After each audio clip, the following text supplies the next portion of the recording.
Out of the gates and ready to go. Hot Mic with Hutton and Withrow underway on this Thursday edition. Glad you're with us across the OutKick network. It includes our YouTube channel. You can search us out there. Just search out OutKick. Hope you'll subscribe. Like, you find us on Facebook, Twitter, and many other platforms, outkick.com as well. Jam-packed show today with Trey Wallace from outkick.com, talking all things college football, expansion, some under-the-radar teams in the SEC, and much more. That happens in 20 minutes. Dan Dakich, also this hour, host of Don't At Me here on the OutKick Network. Armando Salguero has the very latest across NFL training camps as we get into preseason games. And Andy Staples of On3, national college football columnist, writer, longtime reporter. He joins us in hour 3 with an idea that he has for a new conference that includes Notre Dame. Chad, good afternoon. Love this idea from Andy. Love this lineup of today's show. It's going to be fun. We're going to get after it today. Hats will be banged. That we can promise. Time for the top headlines of the afternoon. That's our scorched earth here on Hot Mic. And we start in College Station, where the Texas A&M Aggies, the 12th Man Plus NIL Fund, it's no longer going to be taken on campus, which was the idea, and what was a back turn to the NCAA threats that they would face sanctions. They were against NCAA guidelines for taking their collective in-house. And now, well, Chad, they've got the IRS threatening them based on the status of their nonprofit venture, where most donors want some tax-exempt status, tax benefit from their donation to a university. They're not going to be able to do it through the collective of the Aggie Fund Plus based on how it's set up right now. They have, there's rewards and kickbacks for donating to the Aggie Fund, the 12th Man Fund. And, Chad, it includes not just points from the athletic department with the said donor, but also season ticket things and the tax benefits, which is the big thing here. And the IRS, based on the threats, shutting them down, at least on campus. You know, there was a time in American history, early 20th century, where Teddy Roosevelt as president was busting trust and breaking up monopolies left and right. And this was a time when people that were in charge of businesses, the Rockefellers of the world, they did not want government interference with anything. It's the last thing they wanted. They wanted to build their empires and rule America from a business standpoint without government interference. We've now entered this cycle in college sports where all anyone wants is government interference until they don't want government interference. Because the NCAA was able to rule with an iron fist and make up rules as they went along, regardless if it was lawful or not, for years and years and years. And it worked out great for the NCAA. It worked out great for the universities. It's worked out great for college coaches, worked out great for the sport. And then the Supreme Court came back and said, you know that thing about athletes not being able to make money on their name, image, likeness? Well, that's unconstitutional and it's unlawful, and you can't do that anymore. And that prompted the NCAA and Mark Emmert to come back and say, all right, you got us. The jig is up. We're out. Someone else needs to take over. So then other people start writing the rules. And then when they write all the rules, the coaches don't like it. And what do they say? We need government regulation. We need the government to step in and help us out with a new bill that will be favorable to us. So then you got Texas A&M and collectives out there. And Texas A&M was the first to try to join the school with a collective. And what does the government come back and say? The IRS says, yeah, you're not going to get your tax-exempt status because of this. So, hey, we tried, hand in the cookie jar, got it slapped back. This is just sort of the cycle we're in right now. People are either begging the government to make up rules for them in college sports because the whole thing is so odd, and it's always been odd. We just didn't really see it for years and years, or they're trying to push the envelope in hopes that the government doesn't come back and tell them they're wrong, as is the case here with this A&M collective. Well, and the NCAA itself is designated as a 501c3 charitable organization, $1 billion charitable organization with a mission to enhance the lives of student athletes, which is also laughable. Now, you mentioned the government getting involved. That's exactly what Greg Abbott did, governor of Texas, whenever he signed a bill that basically told the NCAA, you're banned from investigating or trying to punish based on collectives within a university within our state boundary. So this is a Texas A&M effort, but it could have been literally anybody within the state of Texas based on this. And keep in mind, they had that massive recruiting class, a year ago, really signed into effect 2 years ago. And they did that without having anything on in-house based on the 12th man fund. They're trying to just bring it under one roof. And in effect, Chad, they'll continue to do that. Yeah, I don't think A&M did anything wrong, in this. Again, they're trying to push the envelope like other collectives have been, and everybody wants some sort of guidance. They don't know where to go to get it. So you've got some that are just doing all they can while they can, knowing something is coming. And that's where A&M falls. They looked at the state law in Texas, and they said, we can do this. And then it's almost like getting Al Capone for tax evasion. Yeah. Well, right? Then it's the IRS that comes back and says, well, you're not going to keep your tax-exempt status as a nonprofit if you're doing this as part of it, which is understandable. Chad, as far as the money goes, that's also the case with the ACC.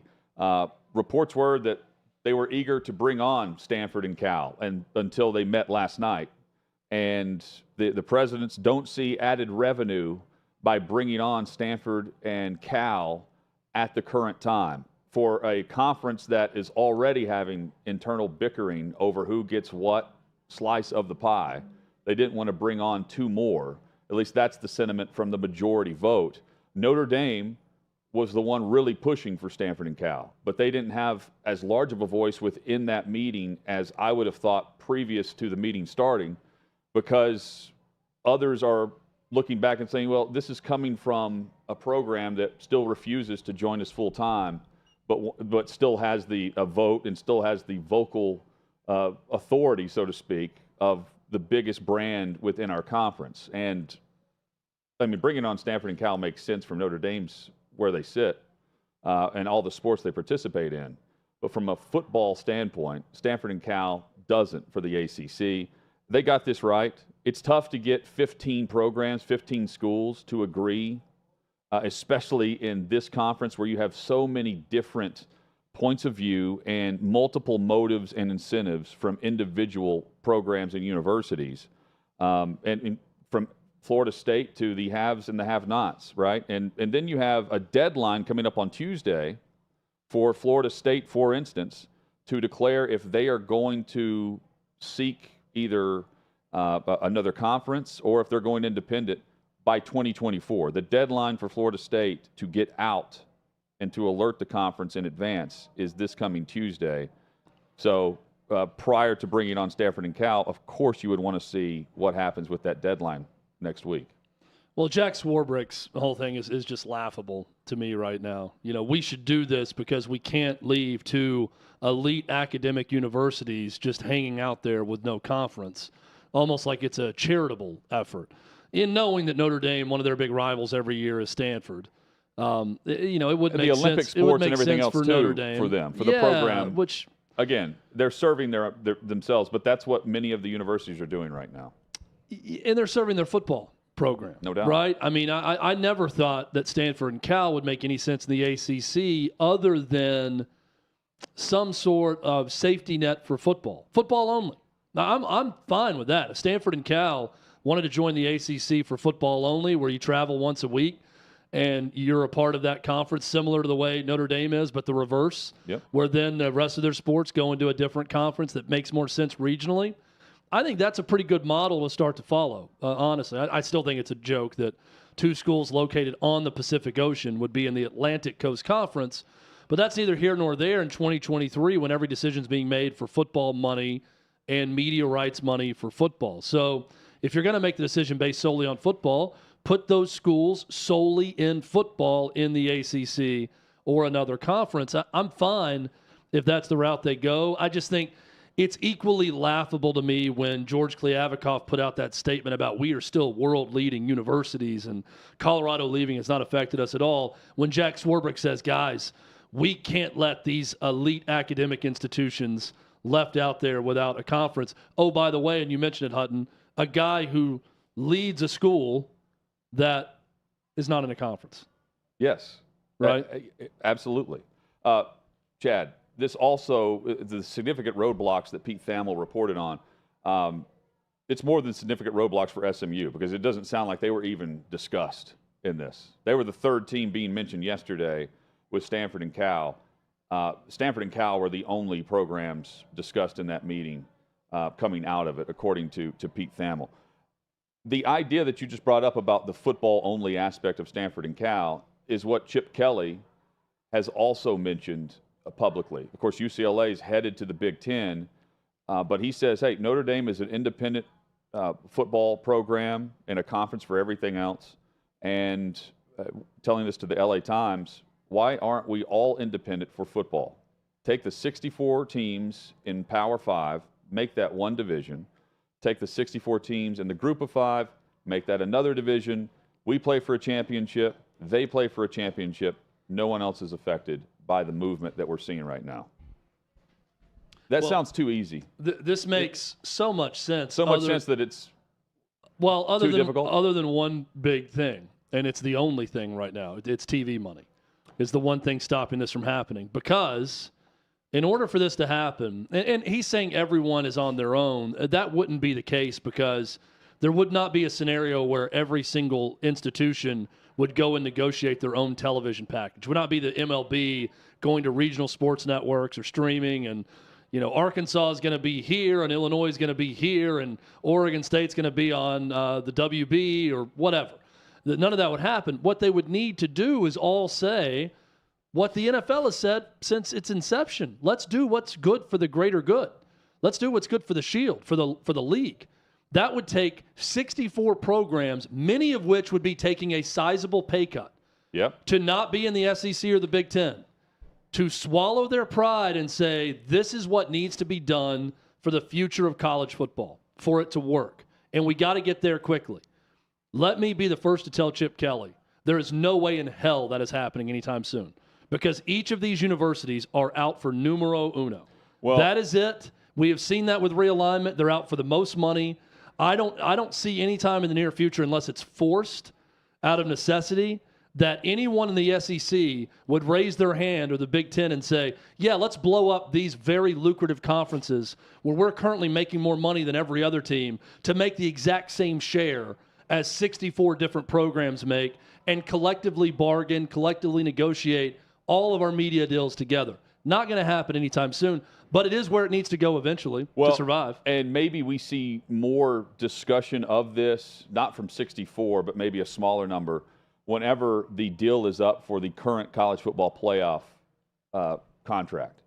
Because that's a 2-year deal that goes into effect next year. So whenever they start renegotiating that, where does the money come in and how big is that playoff after that, based on the setup? And also, it requires leadership. This is a lot like NIL in the discussion we had throughout media days last month. A lot of ideas are tossed around and complaints or different various things. There's not many solutions. And at least Chip Kelly is trying to come up with a solution for the issue that we're seeing right now across the Power 5 with 2 conferences leading the way. But there's not that one sole leader of the NCAA because they want to get a cap with federal legislation on payment for players before they move on to the greater aspect of whatever is going to happen with the landscape of major Power 5 college football, now Power 4. It's unfortunate, but it's not going to be Charlie Baker that steps up and leads because he can't even enforce law in the state of Texas currently. The IRS is the one making threats and making Texas A&M do something. Meanwhile, they were mocking and daring the NCAA to come into the state of Texas and try to discipline anything that was going on in College Station. Well, and let's make this clear also on the proposal from Tommy Tuberville and Joe Manchin, the 2 senators. The NCAA could just make that their rule. They could reverse course and decide to make it the rule on the transfer portal stuff. Yeah, but who enforces That's it, an NCAA rule. But it was a rule prior to Yeah, all they that. would just say you're ineligible if you violated the rule in terms of transfer. I say that would make the branch off the tree happen. To say they're not going to do anything. Right. That they're going to the government to try to enforce what they want ultimately, because they could just easily say, hey, we're reversing course and we're going back to this other rule because the transfer portal is not working out the way we wanted. And it would be a disaster from a PR standpoint, and they know it. So they're trying to get the government to make it somehow unlawful for players to transfer unless they've been there for 3 years. And that would entail a break-off of what we're seeing right now with the NCAA guidelines overseeing the major college football and all sports across the college landscape. That could just force hurry the up hand. and get to that point where they break off, at least college football.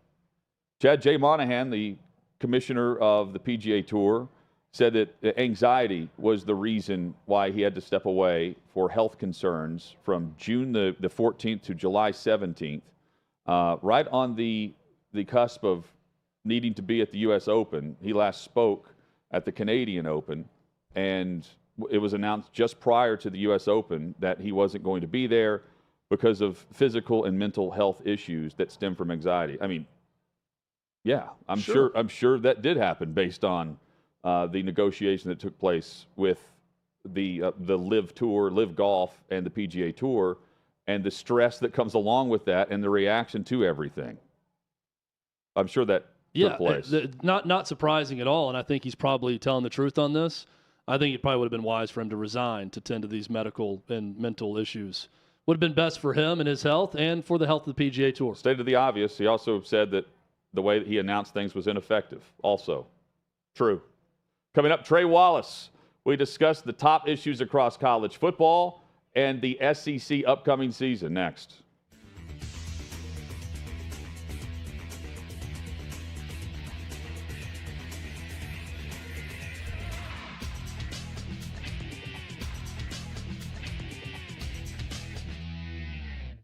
Jason Aldean's new song. Jason Aldean's new song, Don't Try It in a Small, Try That in a Small Town, is awesome. It's basically saying to you Antifa clowns out there and you rioters, look, you can go ahead and burn down Democratic-run cities. And the cops, at least in Indianapolis, will be told by an alleged drunken mayor to stand down. That's fine. But don't try that in a small town. You saw what happened in Crown Point, Indiana. Crown Point, Indiana, there was rumored that a group was coming in to tear it up. Crown Point's just a little south of Gary. And all the fellas got their shotguns out and lined the streets. Do you know how much trouble there was in Crown Point, Indiana? Bam. Zero. Zip. Nada. Liberals went nuts. Oh, this is racism. No, not really. Hey, there's white Antifa. There's black Antifa. You're just protecting your streets. You're just protecting the businesses that you use. See, here in Indy, we did not protect the businesses that we use. We let idiots run wild. We let idiots burn. We let idiots break. We let idiots destroy. That's not the way to go about it. You try that in a small town. Here's what happened in Ottawa Lakes, Michigan, where my wife's from. There was a rumor, group was coming up from both Toledo and Cincinnati. And they were going to go into this gun store and loot it. Word got out. Neighborhood app got started. You know what happened?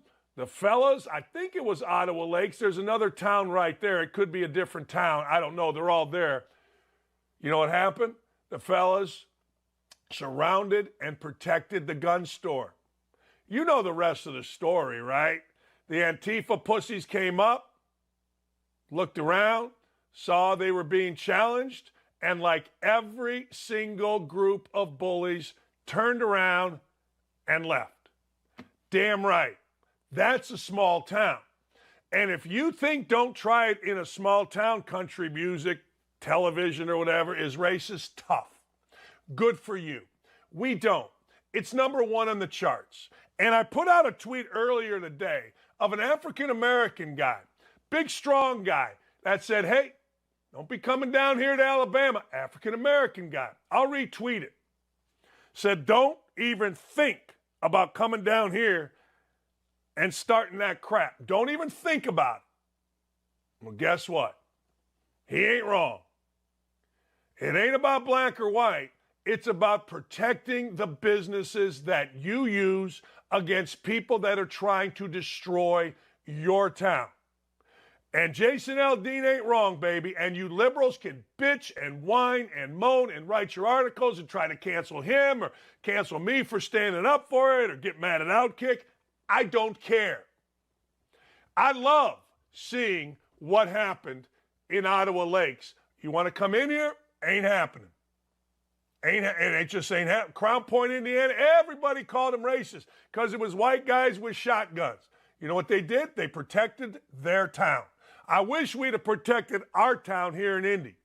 You go into Indy, it is awful, horrendous, horrific.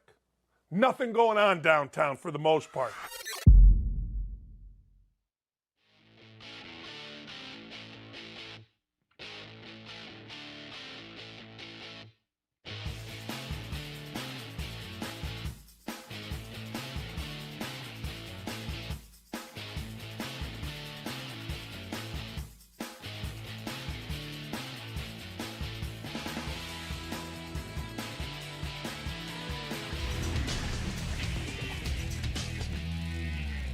Dan Dakich will join us coming up in about 20 minutes. Hot Mic with Hutton and Withrow rolls on across the OutKick Network. 6th and Peabody, our location, with Yeehaw Beer and Old Smoky Moonshine. We say hello to Trey Wallace of OutKick.com.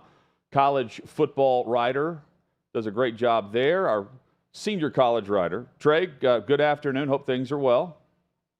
Guys, everything's well. Just fumbling through, talking with people around college football and trying to figure out when expansion's going to end. So we're good. What is the overriding sentiment of those you've spoken with about what's next across the college football landscape?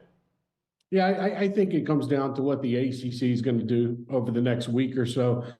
Is that going to be Cal and Stanford? Do they punt on both of them along with SMU and stick with what they have right now? I think that's a big question mark. Coming out of last night's meeting, there was not a consensus. And if there's not a consensus, they're not going to take a vote on this thing. And right now, and I know we'll get into it, but right now, looking at it, there's a lot of problems when it comes to bringing in two teams from the West Coast, a team like SMU. And I think it's not going to be the last straw because Washington State, Oregon State are going to have to do something. And I think that has to do with the Mountain West Conference. But I think overall the sentiment is, what a crazy 2 months it has been when it was so unexpected 6 months ago. What do you think Greg Sankey is doing behind the scenes? Gauging first off, he's fielding phone calls. I think he's fielding phone calls from ACC members, Florida State. I think Clemson is talking with Sankey, and more or less too. I think Greg Sankey is being a shoulder for somebody to lean on when it comes to what's going on in the Pac-12 and what's going on in the ACC. You have to remember, Greg Sankey's friends with a lot of these guys, and he's looked upon as that type of leader who can give some type of direction in a sense of, okay, you got a question about revenue sharing. You got a question about how this might play out with a television contract. How does the SEC do this compared to other conferences? I think that's where he stands right now. He's made it clear that they do not want to expand. I don't think they will unless the right opportunity presents itself. And I think that opportunity is going to come out of the ACC. I don't think it comes from anywhere else. I think it's going to come from either Florida State, Clemson, maybe Vatech, and I'm just throwing out a couple names. But right now, that's where Greg Sankey's at, where we don't have to expand, meaning talk about him. We don't have to expand, but we're still going to gauge everyone's temperature because we don't know what's going to happen with the ACC. Chad and I were just discussing, hurry up and just branch off and let's see whatever is going to come across the super conference, as people talk about. Chad, the deadline we referenced for Florida State, if they're going to be out in 2024, is this coming Tuesday to inform the ACC. If that's going to happen sooner rather than later, the super conference branch, it would happen Tuesday with Clemson and Florida State. Hypothetically here, but that's how you speed the process up, is you have two schools, two programs announce that they're partnering with the SEC or another conference on that date for 2024. Well, and that's sort of what I wanted to ask you about, Trey, just framing it a different way. Is there anything that would force Greg Sankey's hand to go ahead and add teams? Because I believe they like where they are right now and don't want to do anything. And I believe that he believes what he's telling Paul Feinbaum, that, we don't need to be in 4 different time zones to matter. We're fine where we are geographically, and we can matter across the country, and they do right now. But, is it Cal and Stanford going to the Big Ten, and then they start to look more and more like the super conference we talked about? Is there another move that could happen with a Notre Dame or someone that would then force Greg Sankey to do something, or is the SEC only making a move if they really want to? Well, first off, the ACC presidents are pretty agitated with Notre Dame right now because they get that full vote, because they're a football member, but they don't want to be classified as an ACC member when it comes to college football. I think when it comes to Greg Sankey, and that there is a force of a hand, if you guys remember, I get my dates so confused. 3 weeks ago, 2 weeks ago, whatever it was, the Big 12 had set a deadline for when teams had to let them know that they were going to be joining. Arizona, Utah, Arizona State. Colorado didn't have a deadline because they did it before. But the Big 12 set a deadline up. And what happened was you saw a day and a half before that deadline hit, you saw these teams start joining in the conference and voting to join in. I think with the ACC scenario, and I was talking with a few folks about this earlier today, you're setting a deadline up. The only way the SEC, in my opinion, would make a move is if, and I'm just going to use two teams. I'm not saying they're going to join, but if Florida State and North Carolina came to the ACC on Monday and said, look, we don't plan on being here. Florida State's already said that, by the way. We don't plan on being here. We don't think we're going to be here, but we're making it official. We don't plan on being here. We are going to work our way out of this grant of rights deal. We're going to figure out a way to pay it, and we're going to move on. That's where, if you're the SEC, you have to make, well, wait a minute. We don't want North Carolina, to go somewhere else. We got the South Carolina thing. We don't want North Carolina to go to the Big Ten.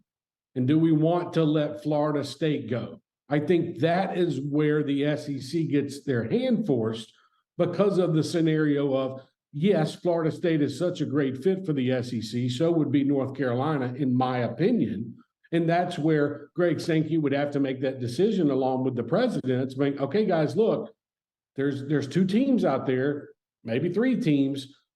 Do we want to expand this thing? Do we want additional revenue? And I don't know how much that would be, but if we do want it, we have to act now, because you can't let the Big Ten, and another thing too is the Big Ten dipping down into Florida State, like dipping down into Tallahassee. I know it doesn't feel right to a lot of people, but look what they've done already going to the West Coast. So do they want to get into the central time zone per se, or that, right there in that border, and that Florida Eastern, whatever. So I think the big decision comes down to whether or not we get any movement from the ACC. And the biggest thing right now is, look, the ACC in these talks with Cal and Stanford, a lot of it is just to appease Florida State and the teams that are agitated about revenue sharing because they want more money. But when you really break it down and get into it, Cal and Stanford have really never felt like a fit. I just put out a piece a second ago, something that I reported last night coming out of the meetings, how, expenses, revenue sharing, the travel budgets that it's going to cost. These are things that the ACC are having, they're getting a little scared about when it comes to Cal and Stanford and having them join the conference, because any additional revenue that the ACC would get, even though they would hold some of that back from those 2 teams, maybe 3, but really those 2 teams, it's going to go towards a travel budget. So it really offsets about bringing these 2 teams into the conference, even if you hold some of that money away from Cal and Stanford. So I think with Greg Sankey, Chad, I think the only way it kind of gets forced is if Florida State and another school force his hand. Trey Wallace with us of OutKick.com. Trey, speaking of this upcoming season, we haven't done that very much lately. It's just around the corner. Who is a dark horse candidate to win the SEC this upcoming season if it's not Georgia or Alabama? I'm going to go out of the West. I'm going to say Arkansas. And I love KJ Jefferson and I love Rocket Sanders. And that offense, look, I know they lost. You lose Browse, you're trying to reset this thing. But if there is that duo of Jefferson and Sanders, to me, is going to be a highlight factory for the SEC this year. Now, defensive-wise is where things can get interesting for Arkansas.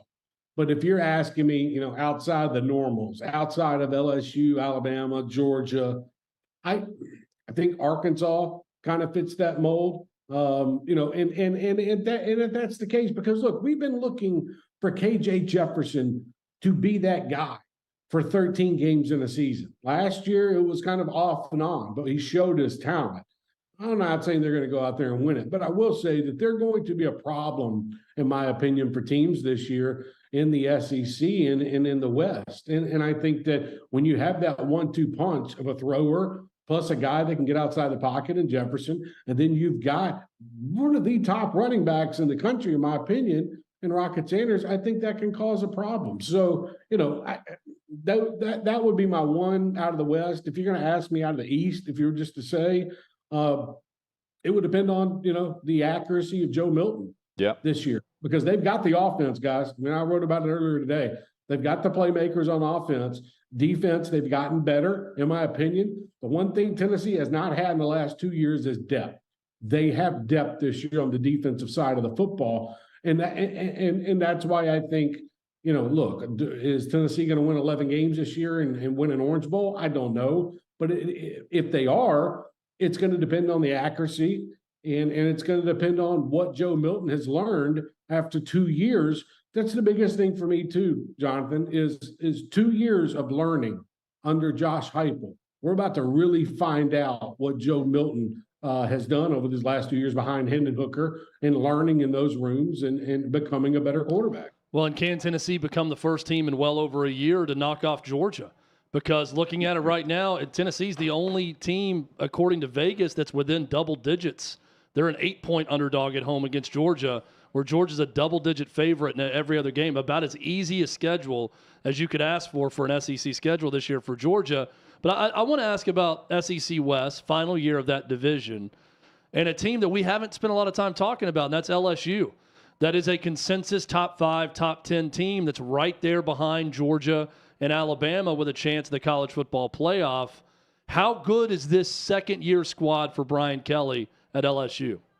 I think I picked them to win the SEC West this year. I think they are set up to have a great season.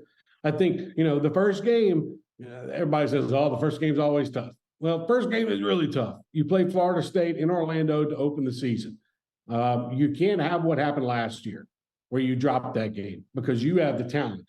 I think Jaden Daniels is going to be one of the top quarterbacks, in my opinion, top 10 quarterbacks in the country this year. He's got a better understanding of that offense. I think when you look at their running game, I think when you look at the offensive line, they're taking those next steps under Brian Kelly. A lot of people were talking about the big fight they had in practice the other day. In my opinion, it's like, that's great.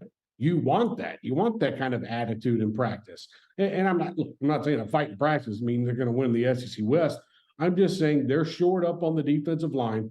I think in the secondary, they're going to be good. And you look at the way that they progressed last season. Yes, they lost to A&M, and then they got beat in the SEC championship game. But this team continued to make strides after getting destroyed by Tennessee in Baton Rouge. And you look at them now, it just feels like that second year under Brian Kelly, he has this team ready to go. And I think overall, when you look at the coaching staff as well, and listening to comments from them, they like what they're getting out of the defensive line. They like what they're going to have alongside Jaden Daniels. They're not just blowing smoke, in my opinion, and talking with a couple of SEC coordinators. They think this team is going to be very dangerous. But I say all that to say this. You damn well better go to Orlando, and you better beat Jordan Travis and Florida State to open the year. And that's going to be a tough game because if not, you starting off 0-1, you're already behind the 8 ball. So it just, what a massive game that is on that Sunday. But I do think LSU is going to be good this year, and that's why I picked them to win the West. Trey, about 45 seconds here. Have you heard very much buzz about the Alabama quarterback situation so far? Yeah, I mean, I have. I think Jalen Milroe is going to be the first guy to take the snap, first game of the season. Now, does that last? Who knows? Because it's going to be very interesting to see Nick Saban trot out potentially 3 quarterbacks. I think he's going to play 2.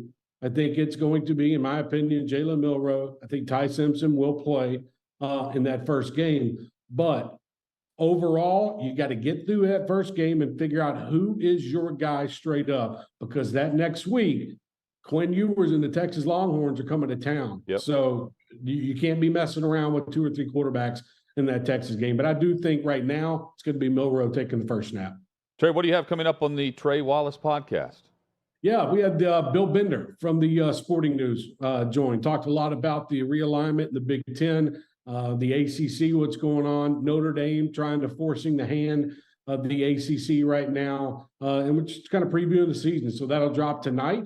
And yeah, man, we're getting closer to actually talking about football on the field, and I look forward to it. Same here. Cannot wait, Check out Trey. the podcast, OutKick.com. Trey, appreciate it as always, man. Have a great rest of the Thanks, week. buddy. And here we go. College football around the corner. Let's do it. See you, boys. Later. Trey Wallace there. Chad, coming up, Dan Dakich joins us. Trey's talking quarterback battles in the SEC. There's a big one going on in Indianapolis with the Colts, a big one in Tampa, and others. We'll get his take there, plus, of course, the hypocrisy of the NCAA and all the conference movement compared to NIL and legislation needing to be passed. That's next.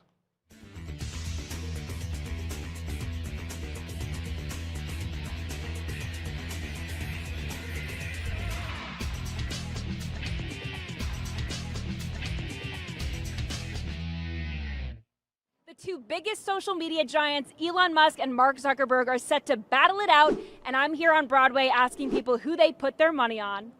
Mark Zuckerberg or Elon Musk, they're gonna fight each other. Who do you think's gonna win? I think Mark's got him. Really? Yeah, Why do you think that? because he's a man. Okay, and Elon Musk isn't. Oh, well, of course, he's got money. Okay. He's got money. Money, well, you know, money's money. Elon Musk or Mark Zuckerberg in a fight? I don't know. I'm going to go with Musk. Why? He just seems like he's a little bit younger, a little bit smarter. You just got a good feeling about him? I got a good feeling. Elon Musk or Mark Zuckerberg? Musk. Why? He trains. That guy's gonna beat his. But Mark Zuckerberg is actually training jiu-jitsu for 9 months. Not happening. Not Elon Musk all day. Elon Musk. Why do you think? He has no soul. I mean, I think he's definitely just gonna no holds barred. Elon Musk. Why do you think that? I don't know. I feel like he's stronger and smarter. Oh, Elon Musk. All the way? Why? All the way. He's an animal.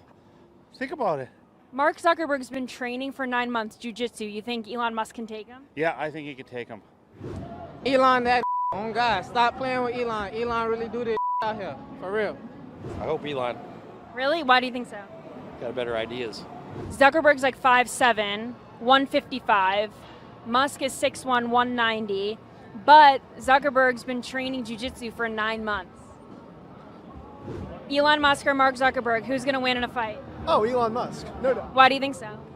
He's the GOAT. I've been seeing all the Twitter handles and all the talk, and I'm on Elon Musk's side. I'm ready for them to get in the WWE ring and then come off the top rope. That's what I want to see. I want to see a people's elbow to Mark Zuckerberg. If one was more likely to be a lizard or a robot, who would it be? Elon. Elon. Okay. I think Mark Zuckerberg will win Why do you think that? because I think he already trains MMA, so he's got like the prior experience and stuff. I mean, they're both billionaires, so they have the opportunity to get the best training. But I think Mark Zuckerberg will pull away with the win. Elon Musk. Why do you think so? Because he's bigger. Bigger. Okay, but Mark Zuckerberg's been training jiu-jitsu for 9 months. Do you think that matters? No. Zuckerberg, he's part alien or robot, so he may have some secret powers that we don't know about. I was going to say, like, is that an advantage? Does he have an advantage over Elon Musk then? Yeah, I mean, if he, sheds his skin and becomes an alien and eats everyone, yeah, I think so. Elon Musk is mental, so Elon Musk. All it is just he's mental. He's mentally crazy, so. He just wouldn't care, would he? Okay. He'd just absolutely go for it. I think Zuckerberg would be a bit more refrained. Okay. If that should ever happen, which I doubt, but you never know, it'd be entertaining. Elon Musk or Mark Zuckerberg? Elon Musk. Why? Because my dad is in love with Elon Musk. Okay. I think I'm going to have to go with Zuckerberg. I mean, Threads just came out, so. Who do you think would win? Zuck. Why do you think so? Because he's not a real human, he's a robot. So he'll use that to his advantage. Yeah, and all the Krav Maga stuff, too, yeah. Yeah. Who do you think would win in a fight, Mark Zuckerberg or Elon Musk? Elon Musk. Why do you think Elon Musk? I think Elon's He smarter. works with robots, so maybe he built a robot to fight for him. But what if Mark Zuckerberg is a robot?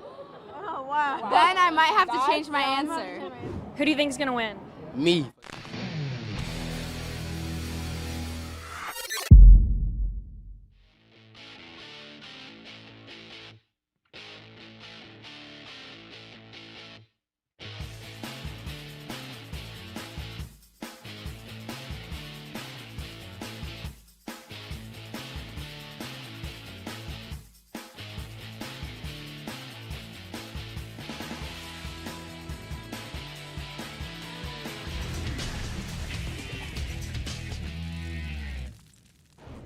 Coming up later in the show, Armando Salguero will join us from OutKick.com, and from On3, Andy Staples straight ahead here on Hot Mic with Hutton Withrow across the OutKick network.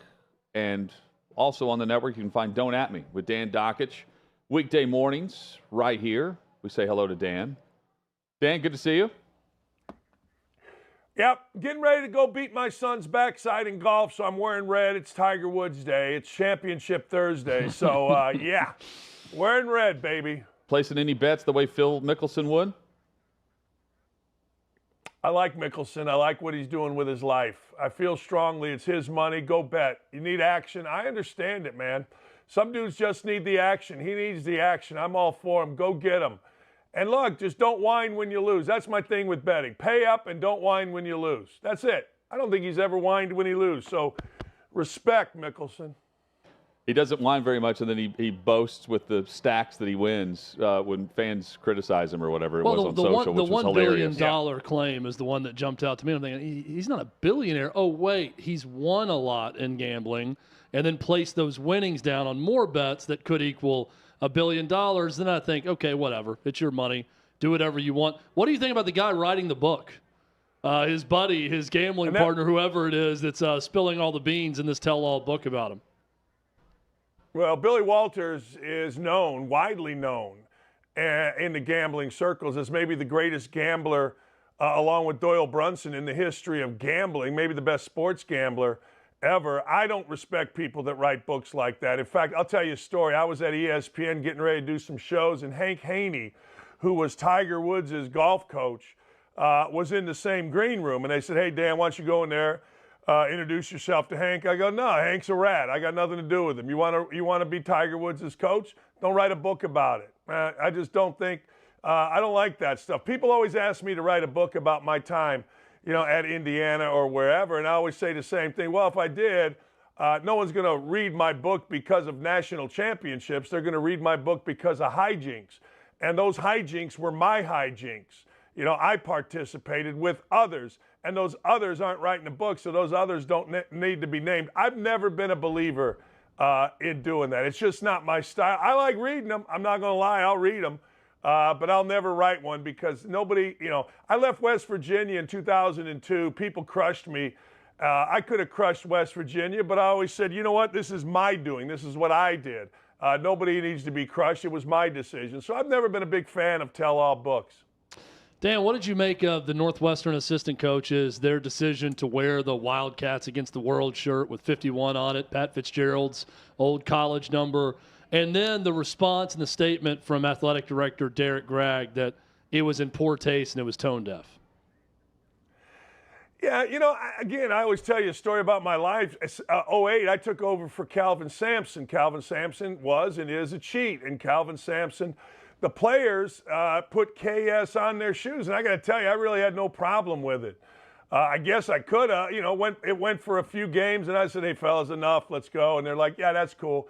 I didn't have any problem with it. Look, I understand hazing has no place. It doesn't. And I'm so glad that the coaches, whether it was my high school coach, Danny Rogovich, my college coach, Bob Knight, never would have allowed any of it, and I certainly didn't when I was coaching at Bowling Green. I'm very happy about that. I know some friends that went to other schools that did. They didn't like it, and I never understood it. But look, Fitzgerald has impacted a lot of people's lives in a very positive way. Should he have known about the hazing? Of course he should have. I got no problem with those guys wearing those shirts. The AD can kiss my backside. The AD's posturing. The AD should be fired. The AD is the guy that hired a baseball coach that they had to fire because of what he was doing inside his program. He, the AD, along with, if you want to know the truth, the way college football is set up right now, the AD should have known about the hazing. I guarantee you, I'll bet you anything. And I don't care. This will never be proven, but I'll bet you anything the AD had heard about it. And now here comes this AD in a white horse trying to tell everybody how to go about the business of Northwestern football. That AD can kiss my backside. That thing is a mess, will continue to be a mess, but I don't have any big problem with guys wearing a shirt. I'm sure a lot of them love Fitzgerald, owned their careers to him, and learned a lot from him. Dan, I mentioned yesterday that the statement that I read from Greg just had the sentiment of someone that's being investigated from the top down. You know, they've got the investigation going on through the entire athletic department. He's got to prove that he's responding in a way that's, the right way based on university standards and what is being looked at internally. And then also you have David Braun, the interim head coach, say it's not my business to censor anyone's free speech. My view on it was, hey, they're not pro-hazing. This is pro-Pat Fitzgerald, who was fired from the university that admitted that they didn't know one way or the other if he knew or not what was going on. Yeah, I think you're exactly right. I mean, it reeked of lawyerdom. It reeked from the AD standpoint. You know, I'm a little surprised. I guess in that situation, the AD has to say something, but you know how this goes. You guys have seen this. Hey, we don't comment on an ongoing investigation. We handle everything in-house, blah, blah, blah, blah, blah. But you're absolutely right. I mean, they're trying to get as much out there as they possibly can to distance themselves from Fitzgerald and also to distance themselves from hazing. Hey, look, I don't blame them. Do what you got to do. But I also don't blame the coaches. Look, Fitzgerald was there a long time. He impacted a lot of people. Hey, let's just say for the sake of argument, there was hazing. And let's just say for the sake of argument, he knew there was hazing. I always go by the St. Peter rule. If I'm in front of St. Peter at the pearly gates and like, all right, Fitzgerald, you did all this great stuff, but your team hazed. Come on in. You're in. Let's go. I mean, I don't know. It's like guys that pay kids in college. Like if the worst thing you ever did as a millionaire is pay some kid who couldn't afford nothing. I always thought, I'm not going to do it because it's against the rules, but I always thought if that's the worst thing you do, you'll be all right. What could schools possibly say now in regards to NIL or transfer portal or anything else and actually be taken seriously if they're one of the schools that just left to realign in a new conference simply based on media money? I mean, it's really put, Tommy Tuberville and Joe Manchin come out with this, and I'm thinking those guys have to be thinking, we just put this together saying it's got to be about the greater good and the student athlete and not all about money, and we're doing all this. And then a couple weeks later, it's all about the money with the schools. And they're not even looking at anything else but the money. What do you make of the hypocrisy of all this, Dan? Chad, Dan, the biggest programs literally just, the conferences literally just transferred portal an entire conference. Yeah. After complaining about it. Here's what I have said the entire time, and I don't care. There's two things that I've said, one of which is never going to happen. I've said forever, you got to at some point protect the schools, and you got to at some point protect the sport. That's relative to players moving. Fine. All right, let's take that aside. Here's what you do. I swear to you guys, you just embrace all of it if you're a university president, if you're a coach. You just say, look, this is the world that we live in. Money dictates it. Money's going to student athletes. So guess what? The money is taking care of the student athlete. There's nothing that a student athlete doesn't want that they don't get or wants that they don't get. They get everything they want. They want money, we got it. You want better food, we got it. We got to have, I think Michigan didn't feed some recruit a gourmet meal, so everybody got it writing about it, and it was a bad deal. Everything you guys want, well, guess what? We're doing the same thing with our school. Hey, we want more money. Let's just understand what it is. I don't want to hear about student athletes. I want to hear about the volleyball team. My wife's like, yeah, look, they don't care about the softball team. They never have. They never will. She got that as a coach because she understands it was free admission to Syracuse softball games, and you paid a lot of money, and 30,000 people went to the damn football games, and 30,000 went to the basketball game. She understood that. So don't even put a facade up there. Just simply say, this is what everybody wanted. This is what the media was clamoring for. Pay students. Make more money. Give it to the students. So we are, and in order to make more money, we got to shift conferences, and I don't want to hear about it. That's what I would say if I were an athletic director, president, or chancellor. I don't want to hear about it. This is the system that people wanted to go to. We're here. We're generating the most we can by leaving the Pac-12 and joining the Big Ten. I don't want to hear a word about it. This is what you wanted. This is what we're doing. People look at me like, people look at me like I'm crazy when I say the following, and you may do the same, Dan, when I say this, but you've got a tie to Harvard. You know that university a bit. You've got a family tie there. I always think if it's all about the money, who could compete more than Harvard if they decided to be a Division I FBS college football program? And we're going to have Andy Staples on later, and Andy Staples threw out this idea of, hey, here's your conference. It's Notre Dame, it's Cal and Stanford, it's the military academies. Put them in a conference. Let NBC buy it. Notre Dame would have to take less money, but they've been taking less money contract after contract anyways. And that's something people would watch across America. And then I think, why stop there? Add Harvard and Yale, who have enough money to leave the Ivy League and be a major college football power if they wanted to. Am I crazy to think that way? No. I'll tell you right now. If you're Harvard and you're Tommy Amaker at Harvard, I'd be knocking on my president's door saying, hey, let's go. Football, let's go. You're talking at Harvard. Okay, all you got to do, and I did this, all you got to do is go through the roles of alumni. Like my stepdaughter now gets an alumni magazine. I always go to the back where it's alumni, and everybody's a CEO, right?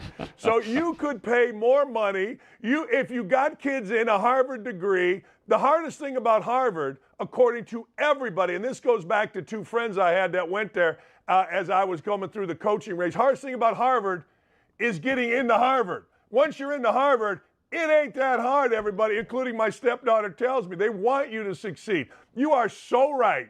If Harvard decided, hey, look, screw this. We're going to put resource. We want to be a player in football. We want to be on this stage. They could do it in a second because of the money that they have. And people, and I get it, man. People complain about the Ivy League. It's too liberal, blah, blah, blah, blah, blah. But when it comes to this, you got to admire the Ivy League. You got to admire that they haven't sold out, yet still got a Sweet 16 team in Princeton into the Sweet 16 of the NCAA tournament. No, it's like this. I go to Bowling Green, Chad, and Bowling Green has this unbelievable history in hockey.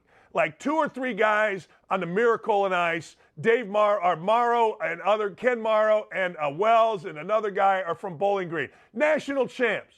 And I remember saying, hold on here. If Indiana University decided to start a hockey program and throw money into it, they would bypass Bowling Green in a second because of the way it is. If Harvard decided they wanted to put their real money into it, get real about it, or Yale or Princeton or Dartmouth or Cornell or any of these schools with the endowments and the money they have from alums, they would compete with the Alabamas without question. Dan Dakich with us. Dan, final minute here. Whenever I see Gardner Minshew and Anthony Richardson atop the depth chart, both are listed as QB1. Is that legit? It's been legit in practice. It's been legit by the way they have shared snaps. I don't think so. I think we got a little window in there because Richardson has been announced first game preseason starter. But when you look at who has divided up the snaps, it's absolutely legit. You know what? Gardner Minshew has taken some, and people are always saying, well, Gardner Minshew has taken them just to make sure he's ready if, in fact, that Richardson proves he can't, play. Well, how are you going to prove he can't play? I guess maybe in the first quarter of an exhibition game is going to shed some light on it, or maybe the Bears are coming in here and they're going to practice and we'll get a little bit of a look. But in terms, if you just go by snaps, if you just go by that, absolutely it's real. If you go by hope, hell no, it's not real.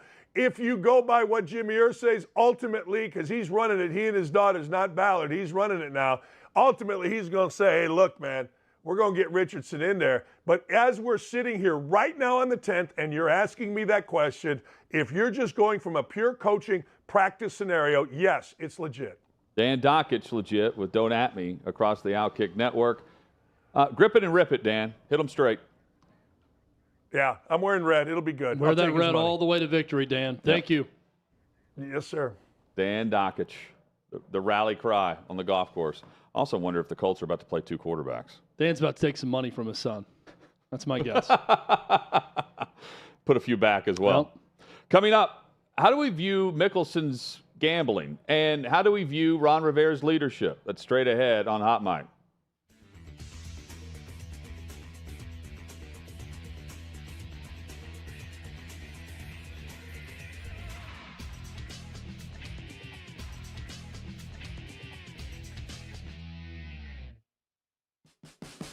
What you're experiencing is the bold taste of a Southern legend. Old Smoky Moonshine and Whiskey, authentic Tennessee mountain-style spirits. We believe in crafting flavors that were born from tradition but defy expectation, and pioneering a new experience with every sip. Because if it doesn't do this,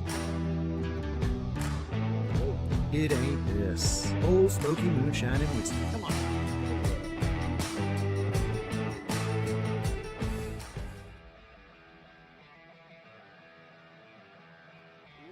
Welcome into OutKick the show. I am Clay Travis, your fearless leader. I am going to continue to argue that sports is one of the great unifying forces in all of American life. ESPN is a sinking ship. Democrats are now the party of the white, woke college graduate.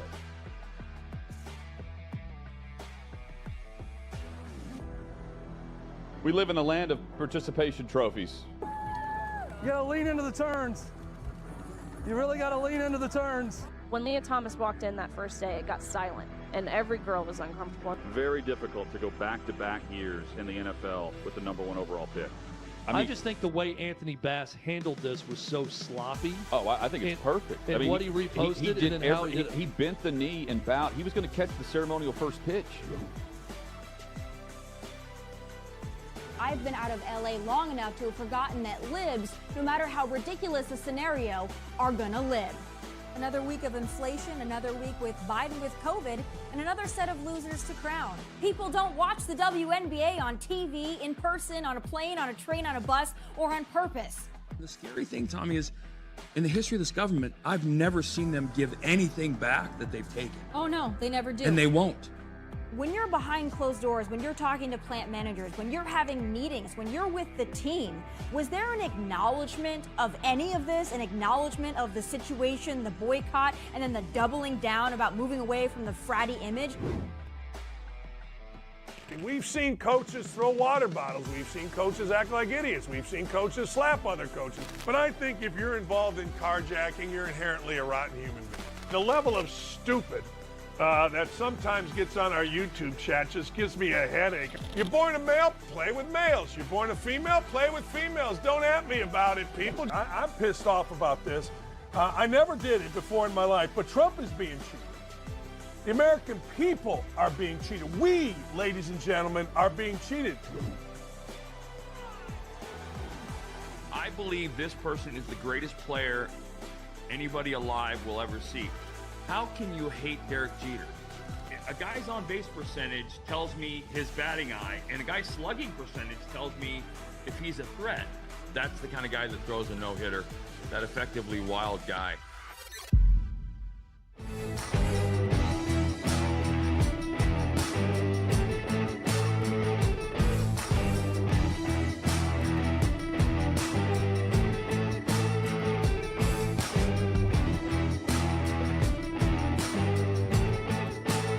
Old Smoky Moonshine and Whiskey, a bold taste of a Southern legend.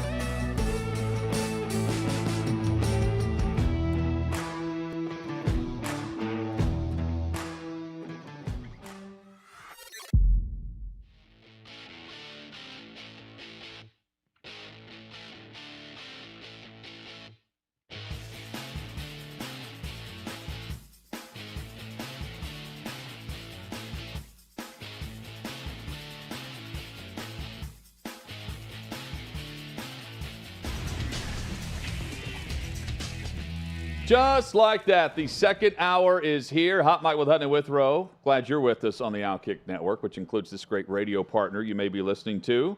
We say thank you for that, supporting them, and also across the network, streaming live, YouTube, Facebook, Twitter, and other places you can find us. Just search out OutKick. We'll hope you'll subscribe while you're there. Chad, fast-paced show so far. We've got Armando Salguero joining us in 20 minutes, a bit later, 1 hour from now exactly. Andy Staples will join us from On 3 to talk more conference realignment, expansion, and his pitch for a conference that includes Notre Dame. I'm going to give my pitch for Harvard and Yale or another Ivy League team to make the move up and join this conference he talked about. And I'm willing to bet right now, not with Phil Mickelson type money on a bet, but I'm willing to bet that Andy laughs at me and calls me an idiot, unlike Dan Dakich, when I propose this Harvard plan that I've laid out. Well, maybe not. Maybe not, because it enhances his argument a bit with the conference. I think if you want to laugh at it and say I'm an idiot for it, it's because you're saying Harvard would just never do it. Would never leave the Ivy League. I get all that. I'm saying they could if they wanted. I believe that if they wanted to do it and put resources into it, they could compete at the highest levels of FBS college football quickly if they decided to do it. Chad, whenever we've placed bets on apps before, we've gone low ball for the most part. We once had a 17 cents bet through your account, the final 17 cents. Today I won a $2 money line bet on, I faded my Atlanta Braves in a day game against the Pittsburgh Pirates. Braves don't ever seem to play well during a weekday, and it's a travel day for them, and the Braves lost 7-5 to the Pirates. So I collected a cool $5.78 on that bet. That counts. That's lunch. It's lunch money right there. Phil Mickelson, on the other hand, goes big. And the renowned professional gambler, Billy Walters, has a book coming out, and excerpts have been released. Gambler Secrets of a Life of Risk. That's saying something. He details what he's known about Mickelson's reported gambling habits. He cites betting records and then two very reliable sources. And he wrote in the book that from 2010 to 2014, Mickelson made 858 bets of $220,000, 1,115 bets of $110,000, and that he estimates that Mickelson had losses of approximately $100 million while betting more than $1 billion over the past 3 decades. 43 Major League Baseball bets in a single day, over 3,000 bets back in 2011. And as I'm reading through this story, I'm not surprised. This has been a part of Mickelson's background and the rumor mill and how much he's actually lost versus what it's like to win on a day where, he's reaping the rewards of a massive bet that he's placed. He bet on the Ryder Cup. In fact, the Walters details a conversation where Mickelson called him wanting to put a large sum of money on the Ryder Cup, and he said, "Hey, what are you trying to? Have you heard of Pete Rose? Because right now you're the Arnold Palmer of golf currently on tour. Why are you trying to screw this up?" So he called another renowned gambler and placed the bet after Walters wouldn't help him out with it. As far as the losses and the amounts that have been laid on the table, Walters said, quote, "The only other person I know who has surpassed that kind of volume is me." This is not just an obsession, it's an addiction. I don't know how else to describe it from Mickelson's standpoint, but based on the losses and betting over $1 billion, and many of it coming on the game of golf, I've also viewed it from this stance. He's also winning quite a bit. It's his money. And the viewpoint on sports wagering right now, Chad, compared to what it was even a decade ago, I view this way different than what I have done in the past. And, now you've got, the insider trading, the insider information that helps out with betting. That's what got Alabama baseball busted. And just this past week, Pete Rose is going to Alabama football to speak to the team.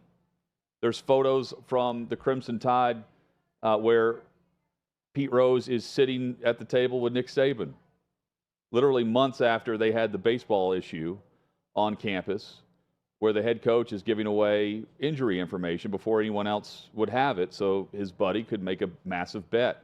It's just viewed through a different lens now. And what was once so egregious that you would bet on the sport that you're playing, potentially bet against whatever information you may have that will help you win, even though you should be betting or helping the team you're playing for win. It's through a different lens now, and it's wide open. And what was a massive story in the state of Iowa will continue to pop up with details. It was really a 24-hour news cycle. If you think about the quarterback at Iowa State that is now worried about defending himself in court instead of actually trying to get the better of an opposing defense in the college football season. It's changed a lot. It's not going anywhere.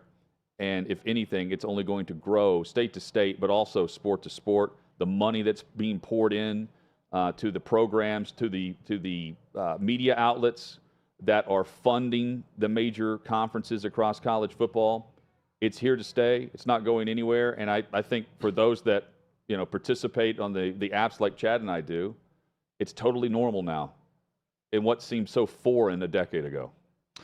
Sidebar, but Pete Rose only has one shirt, I'm convinced. It's a white-collared, button-up shirt where the rest of the shirt is a different color. Every photo I see him in these days, he's got that same style shirt on. It's solid color of a different color than a white collar. Every time I see Pete Rose, I swear to you, he is wearing this thing. We've had Pete Rose in the show, and I think he was wearing this shirt. He may have been. But it was probably green that day, and then it was a white collar on the top of it. Same shirt every time. Same story every time, and money is the separating factor here. Yeah. When we walk outside downtown of any city and there's a homeless person on the street that's talking to themselves, we say, well, they're crazy. They have mental issues. If a billionaire was walking down the street talking to themselves in their fancy clothes, hopping out of a Lamborghini, we'd say they're eccentric. And that's the difference. They're not crazy, they're eccentric. When you gamble this much, and it's this big of a part of your life, and you don't have a ton of money, and it affects your mortgage payment or your kid's college account or your livelihood in some way, you got a problem. You've got a gambling problem, and it's affecting you and those around you. When you are super rich, like Phil Mickelson, and you can still afford a certain lifestyle, and you're gambling this much, it's, oh, well, he's competitive. He just likes to have action on games. No big problem. And this is not a social commentary. It's just a fact.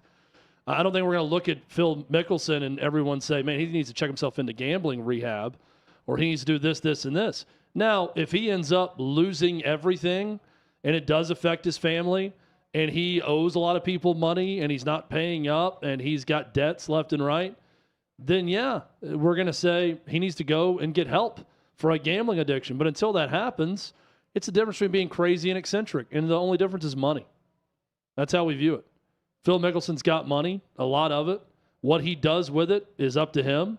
He's lost a bunch. He's clearly won a lot, too. If the reports are true and what this guy is claiming is true, and he's bet a billion on it, that tells me he's made a lot. That he's putting winnings back into bigger bets. Yeah. If he's reaching $1 billion, because he hasn't made $1 billion in his life. So he's winning a lot, then betting all those winnings on more games. He claimed in June of 2022 to Sports Illustrated, and maybe also a couple of months ago, he was responding to someone on social media that asked about his gambling addiction, and he said, quote, "I haven't gambled in years. I'm almost a billionaire now. Thanks for asking." And in 2022, he said his gambling became reckless, embarrassing, and an addiction. But they had a falling out, him and Walters, based on Mickelson's refusal to testify in an FBI case against Walters that would have helped Walters' case. And they haven't really spoken since. Now the book's out. Yeah. That explains a lot. I have no interest in this guy's book, by the way. I just didn't. Another side note. Does not sound interesting The to me at all. untold story of Walters isn't great? No, I don't really care about a guy who makes a lot of money gambling on sports. That's just not interesting to me. I mean, he's really good at gambling on sports. I mean, I guess reading the excerpt about Mickelson is interesting. I'll read some of the excerpts, but I don't. It's not a deep dive for me into what he did in sports gambling. Chad, deep dive into Ron Rivera's leadership skills right now as the head coach of the Washington Commanders, even going back to last year and how it ties in with Eric Bieniemy and his handling of it this week publicly with the media and fans. Well, everyone's pointing a finger at Dan Snyder, and for good reason. He was terrible as an owner and made a ton of mistakes, and that Washington franchise paid the price for his stupidity and his incompetence for years and years. Josh Harris's first role as Commanders owner, he's got a bunch of them, repairing a relationship with the fan base, with the city of D.C., with a lot of local government. There's a lot of things he needs to do. One thing he needs to do is evaluate the leadership skills of his head coach, Ron Rivera, because this is now back-to-back years where, in my opinion, he's made terrible lapses in judgment and PR. A year ago, it was Jack Del Rio who said, and agree or disagree, he called what happened on January 6th a dust-up compared to riots that happened in the wake of the George Floyd death. And he got crushed by the media for it. And then Ron Rivera forced him to apologize. Jack Del Rio deleted his Twitter account. He apologized to the team.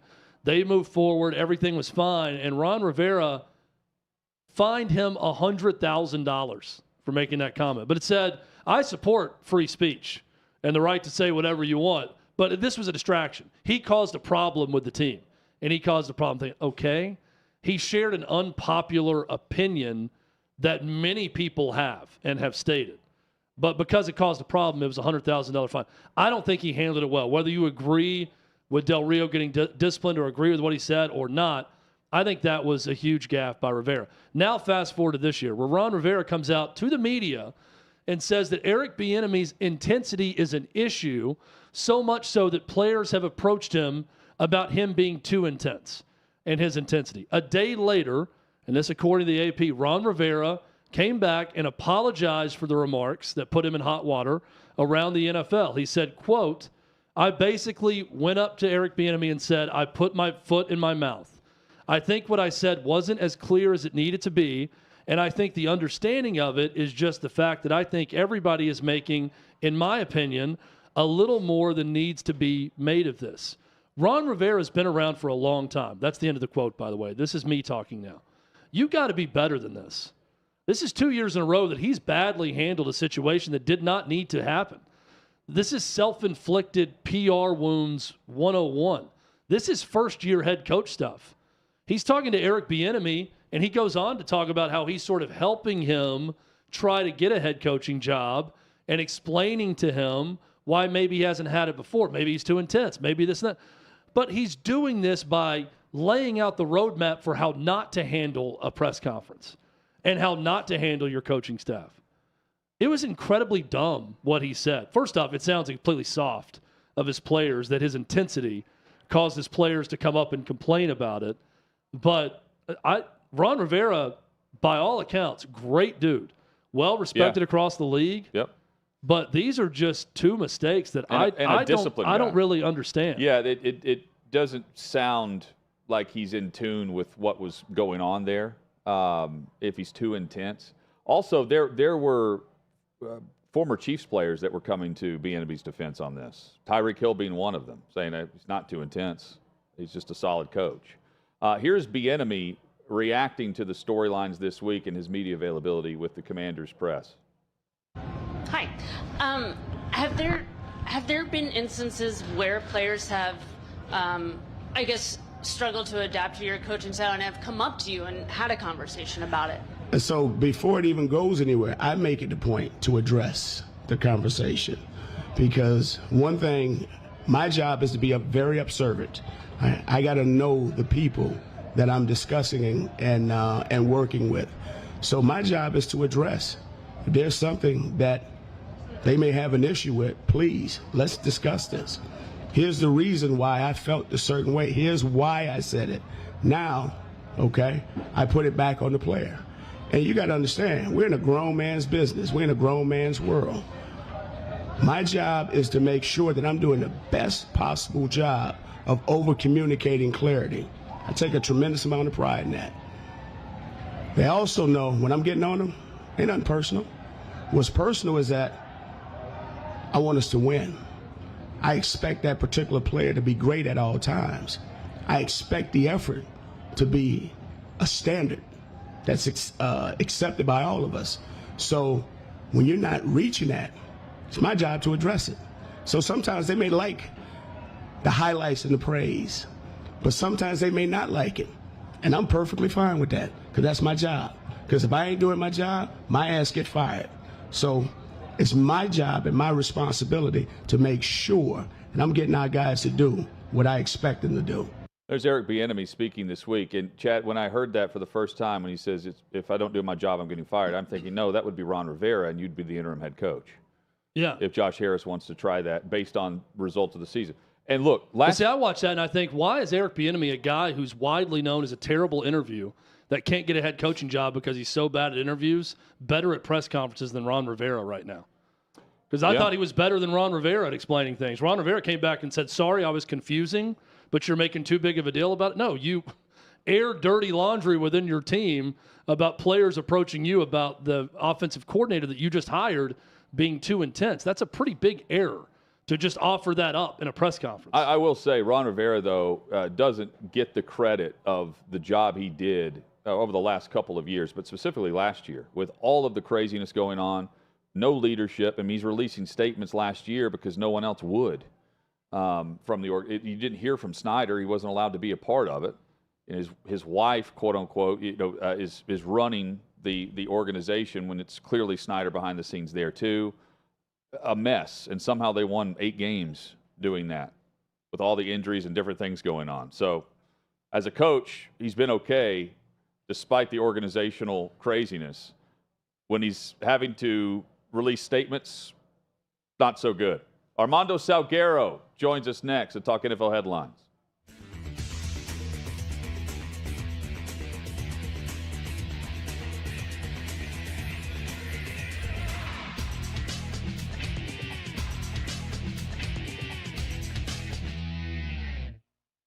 Do you feel as if, well, I'm pretty certain I know your answer because I know how I felt in college. I had to take, my major was actually chemistry at first as well. And I had to take a lot of ethics courses and different, I actually took a gender study course as well. And I felt like I had to tailor my papers a certain way to get a good grade. And what I'm noticing is across the country, that's the consensus. Even in the South, like where I went, University of Kentucky, we felt this way. And so I entirely agree with you that this is, it's happening all over. About the backlash, how I mentioned, she came out and essentially used the argument of your argument was based in white supremacy.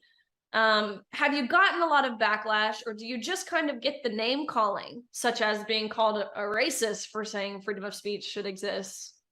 Isn't that crazy to be called a racist?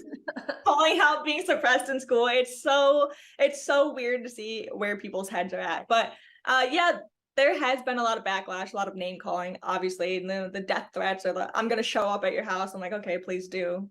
Yeah. Like, it's just a lot of that. And like, I haven't had a ton of questioning of what I'm saying because they actually have no objection to what I'm saying. They're just like, you're transphobic. And I'm like, okay, but you have no real argument. That says a lot more about you than me. And it says that my argument is real and I actually am saying the truth and you can't even argue against that. So you're just going to call me a name. And I love that you can acknowledge that, because this cancel culture that we live in, they want you to think you'll be canceled. They want you to be scared of the name calling. But that really is all it is. And it speaks more to their insecurities than it does to yours. I saw people on TikTok, Olivia. I saw people coming for your eyebrows. Is that what they're going to resort to? And you're right. It's because they can't dissuade from your argument, which is actually really powerful. And it should boost your confidence. I think when people can look at a situation and take the negative, such as the backlash you're getting, which does suck. There's no taking away from that. It's not fun. It's not enjoyable. It does take a toll on you. But if you can take that backlash you're getting and ultimately use it to fuel your argument, I wish more people had that same perspective that you have. But what about the positive? Have you received a lot of good feedback? Have you had a lot of doors being open for you? Yeah, absolutely. I mean, the opportunities that I have had are just absolutely incredible. And the support from people like you and all these other speakers who have spoken up about, men in their sports. And the ones that really stick out to me are actually the parents of young girls who are messaging me and saying, I have 2 daughters who are running cross country just like you did. Thank you so much for protecting them. Thank you so much for sticking up for them in their futures. And I'm like, That's why I'm doing this.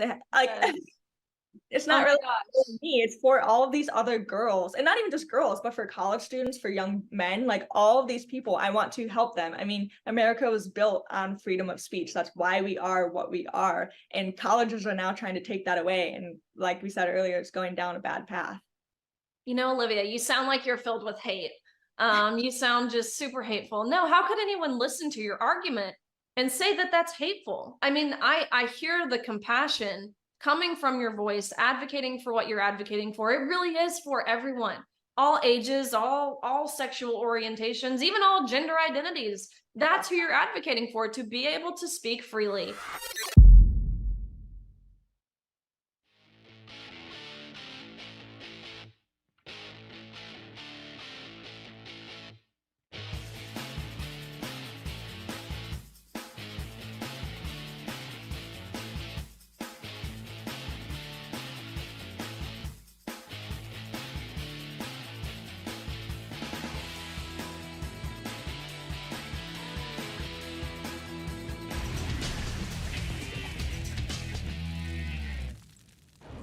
Sixth and Peabody, our location with Yeehaw Beer and Old Smoky Moonshine. Glad you're with us for Hot Mic with Hutton and Withrow across the OutKick Network. Chad, I know you've been just you've been demanding preseason football. You have it tonight. You have 5 games tomorrow.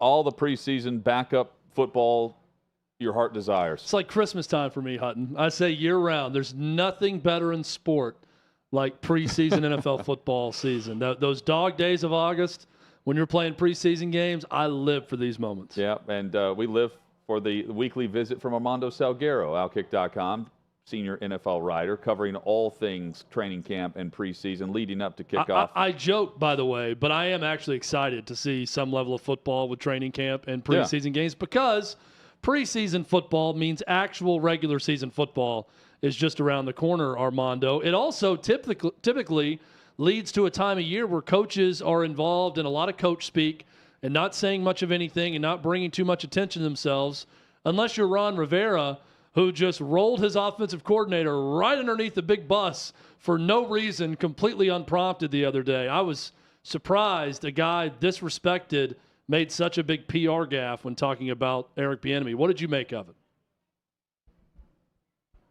I think it's a tennis term, unforced error, right? Yes. Isn't that a tennis term? It is.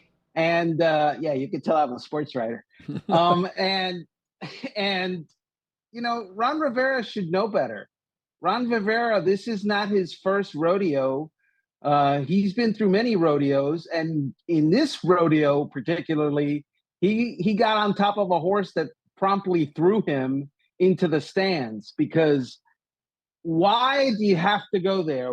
In one fell swoop press conference, he threw his offensive coordinator under the bus by volunteering to reporters that, in fact, some players had come to him to complain about the manner in which Eric Bieniemy coaches his players and his demeanor with his players, because apparently he's really mean. And then, on the other hand, he threw his players into a kind of like this swirling vortex of, are they tough enough? Because, dude, if you're an NFL player and the thing you're worried about after practice or at any point during training camp is going to the head coach and asking him, why is Eric Bieniemy yelling at me?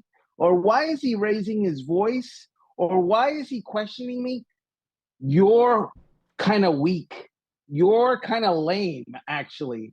And all of that came out with Ron Rivera's revelations about, you know, Eric Bieniemy and the offense the other day.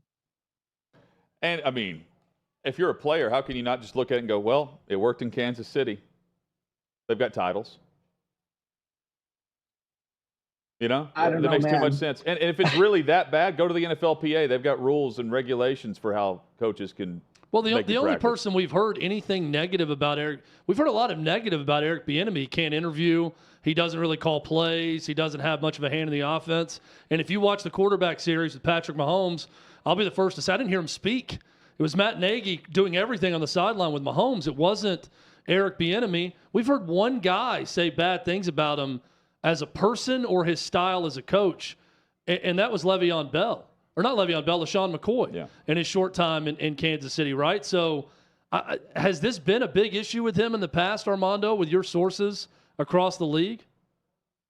There is no doubt that Eric Bieniemy is not a shrinking, violet.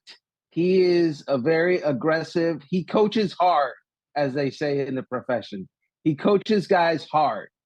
And that means, he's very demanding and he's very loud and he sometimes gets up in people's faces and so forth. And it is what it is. People know this about him.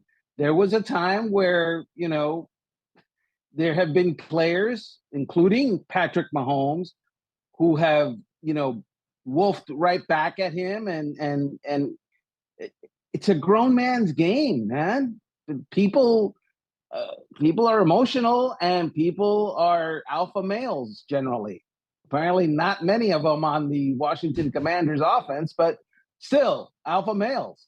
And so, Eric Bieniemy is that guy, but he is not alone in that regard. He is not the only coach in the NFL that yells at his players.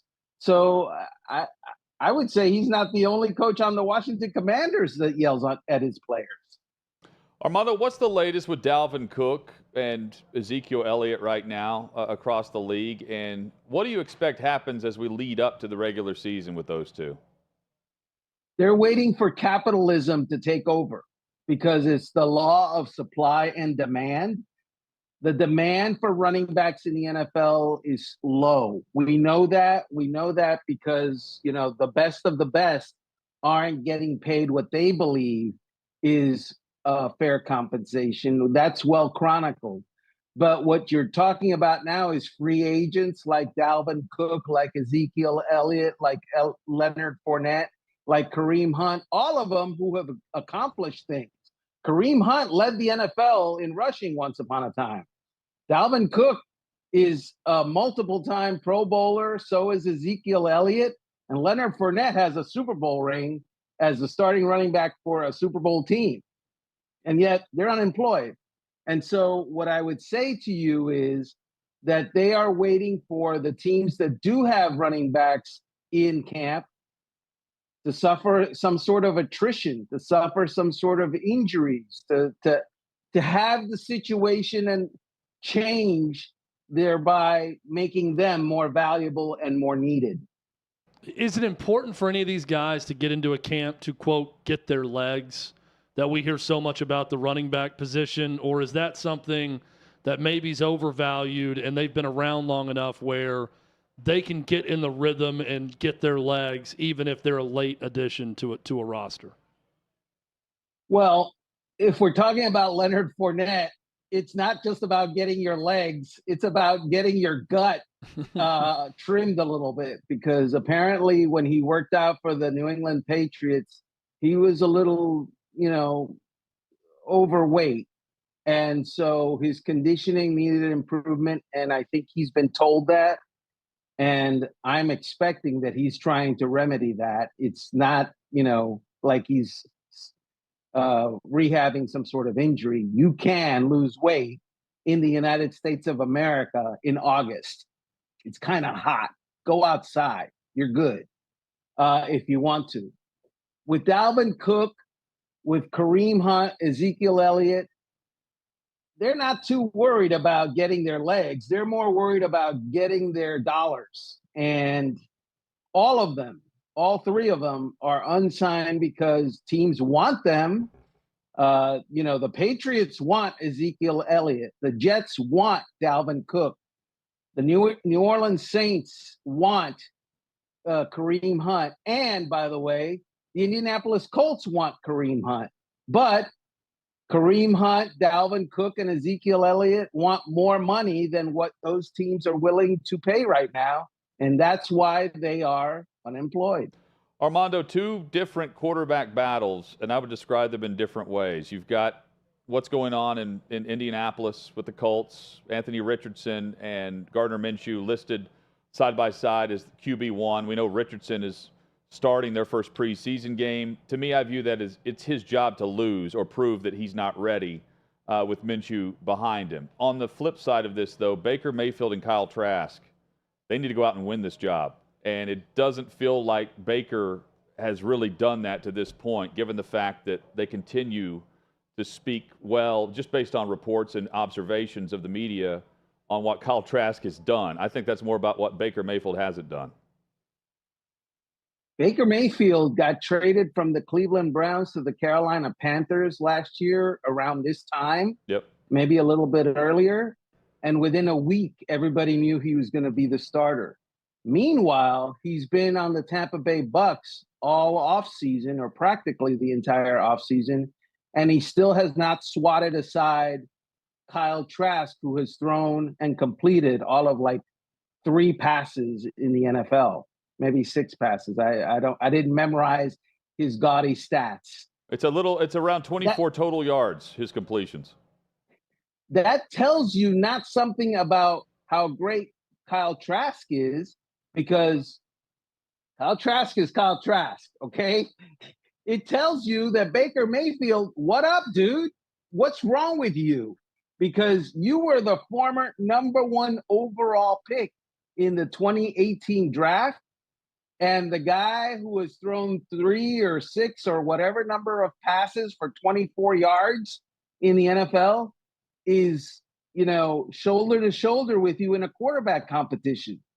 If anything, Baker Mayfield, who has thrown for 14,000 yards, should have the experience factor working on his behalf to where he knows where guys are going to be in practice. He's throwing against air most of the time. You should know what's going on. You should know ball placement. You should know back shoulder and when to do it and when not. You're not getting hit. You're not getting rushed. Why haven't you disposed of Kyle Trask? And so that makes you wonder about where Baker Mayfield is currently with the Tampa Bay Buccaneers. How about this for a preseason change-up, Armando? Deshaun Watson will start for the Cleveland Browns in Friday's preseason game against the Washington Commanders. Don't see that much anymore. Well, what do you make of that decision by Cleveland? The Browns have a very good offensive line, number one. The Browns hope that they have a very good quarterback, number two. But that guy didn't show up last year, and he wasn't there. And when he did show up from his suspension, which spanned 11 games, I believe, he wasn't the same guy, and he was rusty. The only way to get rid of rust, the only way to return to form is to do what you do. When I go 3 days without firing off some very active verbs into my stories, I lose my active verb mojo. So my first story back the next week or 2 weeks later or after vacation, I have to brush up on active verbs. Well, with Deshaun Watson, he's got to brush up on being an elite quarterback, which is what he's getting paid to do. He didn't do it last year. It's time. And that's the reason you're playing, my friend. So I watched episode 1 of Hard Knocks. I enjoyed it. I found it entertaining. I thought it was definitely more Hard Knocks Aaron Rodgers maybe than Hard Knocks New York Jets, which I'm sure is what a lot of people want. Armando, you wrote at OutKick.com, though, that you feel like there were some missed opportunities in that first episode of Hard Knocks. Care to elaborate? Yes. Let me put on my, nerd film critic hat and tell you that I was disappointed, because we both know and we all know Dalvin Cook showed up for this much chronicled visit with the New York Jets, right? So I wanted some inside stuff. I wanted like the behind the scenes. The dude met with the owner. He met with the general manager. He met with the head coach. He met with the quarterback, and he wasn't mentioned. What? Huh? Meanwhile, the starting quarterback, which Hard Knocks went to great pains to tell us is very good. Thank you, Hard Knocks. I never would have understood this that Aaron Rodgers, a 4-time All-Pro and a Super Bowl winner, was very good. He gave back $35 million this year. He gave back $35 million. He gave it back. Not mentioned. The negotiation, no behind the scenes there. No talk of it. No discussion of it. No one asked Aaron Rodgers about it. But we did get a lot of how Aaron Rodgers thinks that Liv Shriver is the voice of God, which, by the way, he's not. That was, Facenda was the voice of God. And anybody who's ever watched NFL films knows that. Liev Schreiber said that. He said Facenda's much better than I am, and he's the voice of God. So he gave him credit. The behind the scenes I want to know is what the Jets kept out of the episode, because they have final say, the final cut. We're up against it, though. We can discuss this in episode 2. Maybe they have like a rewind. Gene Siskel, also known as Armando Salguero, will join us again next week. That's right. And we'll get his full review of episode 2 of Hard Knocks, Aaron Rodgers. Armando, always great, man. We love each and every week when you join us. And, again, football, it just feels right that it's back. It's football season, gentlemen. Let's enjoy it. Let's do it. When the lights went out in Canton, I knew football was back. We're back, baby. That's right. We are back. Armando, Thanks, Armando Salguero there. OutKick.com is where you can find his great work. Coming up, 2 more former NFL vets could be joining a very popular sports show. And a bit later, an ACC head coach, he's accusing others of tampering with his roster. Name names. It's all straight ahead on Hot Mic.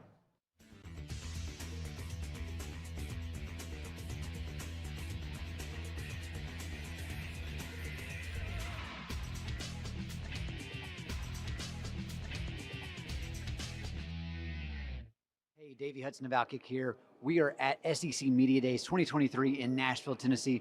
We're going to go talk to some players, see what they have to say. What's the best purchase you've made from an NIL deal so far? Tag watch right here. Far. Best purchase? I probably just give it back to my son for real. That's probably my best purchase every time. Man, pay my truck off. Definitely. A house.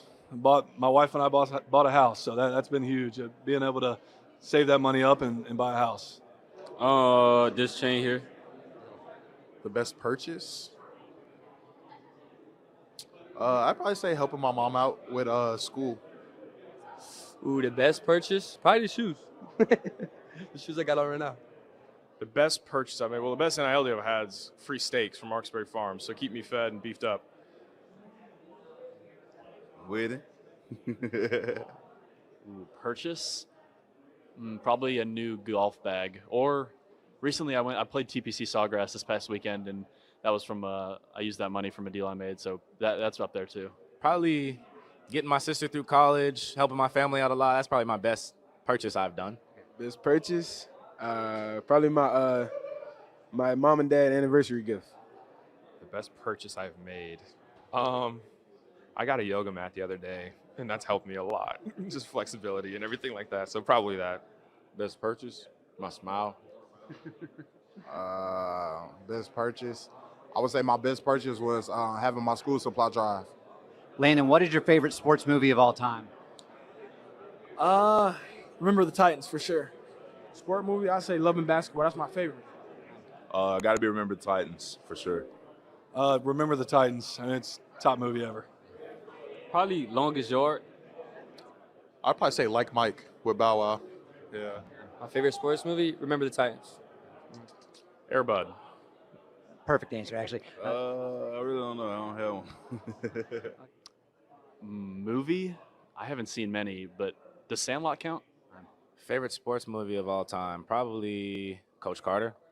Ooh, sports movie. Probably The Express. Happy Gilmore. The Little Giants. Amari, what was your most favorite sports movie growing up? Remember the Titans. Barbie or Oppenheimer? Which one are you and the boys seeing first? I don't know the other one, but definitely not Barbie. Oppenheimer, gotta be. I'm not against the Barbie movie though. I tried to recommend it. I was shut down pretty fast. Oppenheimer. Come on now. You don't need to ask me that question. Oppenheimer looks good though. What's Oppenheimer? It's a movie about the atomic bomb. It's the big thing that comes out this Thursday. Yeah, probably that. Oppenheimer. Wait, what was the other one? Barbie or Oppenheimer? The opposite of Barbie. The opposite of Barbie. Yeah, so I'm not. We're going to see Oppenheimer and then follow with Barbie. Solid choice. I don't even know what Oppenheimer is. I don't want to see Barbie, though. Oppenheimer. 100%. Oppenheimer. Oppenheimer. Say a little bit louder. Oppenheimer. Okay. Oh, we're going to watch both of them. Maybe on the same night, but we'll probably watch. I think you got to watch Barbie first, just so you're not, Oppenheimer might be a little too intense, you know what I'm saying? So you warm up with Barbie and then you go to the Oppenheimer. The second one. Oppenheimer. Sorry. Barbie or Oppenheimer? Which one are you and the boys seeing first? Barbie.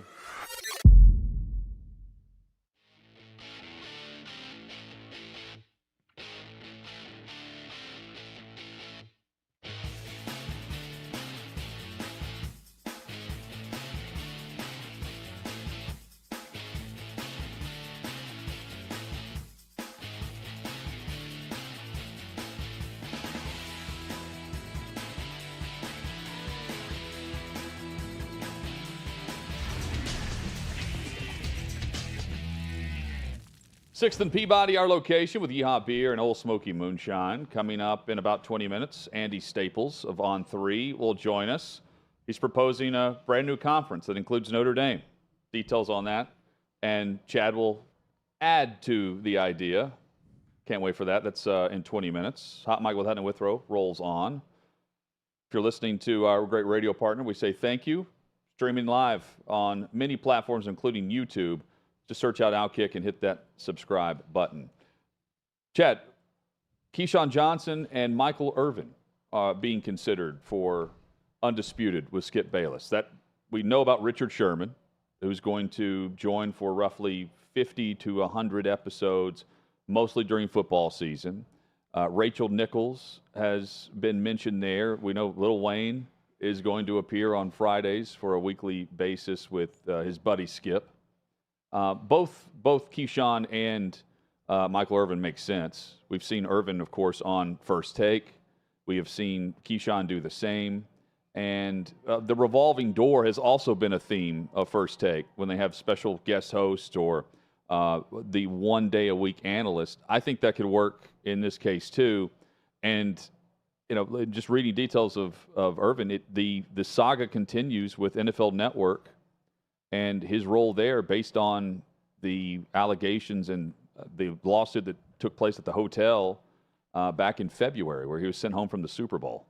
Which looks crazy when you see the video of it and what his legal team presented. I don't know what possibly happened or could have happened in the video they showed. There seemed to be no issue with that. This makes a little too much sense and not in a good way. I hear Michael Irvin and Keyshawn Johnson and I think, yeah, it makes sense. They've yelled a lot on TV before at ESPN and in Irvin's case, NFL Network. So I guess that plays, but lacks creativity. Richard Sherman is one that to me that would be a natural when he's on Prime Video now on Thursday night. He's had the dust up with Skip Bayless. So that makes sense too, but I like that a little bit more because we haven't seen him in a more common, constant role in a show like that where we've seen more of that with Keyshawn Johnson and Michael Irvin. So while I don't hate it, I hear those names and I think, makes sense, but can we do better? If you're in charge of creating that show, I'd want to push the envelope and see if you can go a little bit more outside the box and do something better. Lil Wayne is outside the box as a Friday guest commentator on the show, right? That's one that, that's interesting. He already does the theme song and all that other stuff. Don't know how good it's going to be, but that's interesting, right? When you hear that name. So interesting to see where it goes. It sounds more and more like it is going to be just a revolving door of guest co-hosts. And that's probably the way to do it. Maybe they learned their lesson with Skip Bayless and Shannon Sharp. You get strong personalities and big egos together like that, and it's not going to last forever. And that certainly was a relationship that didn't last forever on air. Yeah. And then suddenly you're left looking for someone else. So maybe the solution to that is keep one talent on air and have so many fresh faces coming in to debate that person that it never gets too stale or you don't have too much friction between the two. Yeah, and you have different personalities, but also brands. You know, I would say all these guys have a brand to them attached to their name, and that also lifts the show as well. Haven't seen Rachel Nichols do very much either recently. That would be an interesting one. I hear that name, and that intrigues me. I mean, yes, they have brands, but honestly, the brand of Michael Irvin and Keyshawn Johnson is pretty much the same to me. They're kind of the same guy. Michael Irvin had a better career in the NFL, but I mean, other than that, you know, they're former NFL wide receivers who yell a lot when they get on TV. Okay, that's their brand. Next, let's see who else we can get. Chad, the Padres are yelling and saying that the Dodgers were grip stealing. They were picking up the grip of Lugo, who was in to pitch, and they racked up 6 hits in an inning against him, against the starter. 2 doubles, hit a homer, and after the game, the starting pitcher, Lugo, is saying, hey, yeah, I've got a theory here. Padres were also resound in that. The Dodgers have said absolutely not. We weren't standing on second and stealing signs. But I've long said, if you can pick up on tells or if you're tipping pitches, if you can see the grip, I mean, to me, that's just a part of the game. Some people look at it different. I'm against what the Astros did, you know, with all the cameras and the banging of the trash can and everything else. But, you know, that was coming in from behind the scenes in the dugout. And if you could pick up on something on the diamond, you know, if you're giving it away that easily, to me, you're not doing your job on the mound if you've got a player behind you on second. I wish this story was out when we talked to Kurt Schilling yesterday to ask about his experience with this and if someone he suspected of stealing their grip during the game. My question would be, did this ever happen to Greg Maddux? I feel like he never had a problem with people, you know, him tipping pitches or seeing what's going on. Randy Johnson tipped pitches, and he still struck people out. Yeah, well, you're 6'11" and throw 101. You know, you can with a cutter also. You can strike guys out. It was based on his glove, though. Well, the open and closed glove. I say that I understand the Padres' frustration. Their season's not gone the way they want. The Dodgers are a bitter rival. They got their ass kicked. And now they're going to point fingers and say, well, they hit the ball so well against our star because they're looking at his grip. Okay, maybe they are. It's also something that is allowed if you can pick up on it in baseball. Maybe it's frowned upon. Maybe it's not. But there's a long history of Major League Baseball in this country. There is a precursor and a way to study guys like a Greg Maddux who never tipped a thing. And maybe teach that in your minor league system. Maybe that's something we should look at. Greg Maddux would hold his glove over his mouth when he talked to the catcher, so no one was seeing what he was talking about. Greg Maddux would change his grip in his glove where no one could see it the entire time when he came to from the stretch. So, I mean, study someone who didn't have a problem with this. If it's an issue for you or your staff or an individual pitcher, I'm sure there are guys in the history of Major League Baseball, Hall of Famers, that you can look at and you can find Oral Hershiser is maybe someone to talk to about this if you're a Dodger, for instance. Well, if you're picking up the grip stealing, that would happen regardless of an 8-run inning or not. The Marlins have complained about this last year, I believe, with the Dodgers. But the excuse is coming out based on the 8-run inning. I mean, you could okay, then let's mix it up. Let's go behind, in the stretch, guy at second. Let's show them a grip, and then let's go to the glove and change the grip within the glove and see if we can throw them off that way. So now if they're doing it, you're really going to cross their wires because they're going to signal into their guy what the grip is, and you're going to change it up on them. Do that. I mean, honestly, instead of complaining about it, I'd rather they just come back and do that next time and see if they can mess with the other team for trying to pick off their signals. Davey Hudson has a grip on the strangest headlines today. It's time for Let's Get Weird. And 5, 4, 3, 2, 1, 0. Talking now. Guys, this story is not strange or weird. It's, but I mean, if there's anything I do, I'm consistently inconsistent. But just actually following up off the story we were just discussing with the Dodgers and the Padres, there was a date that happened on August the 6th.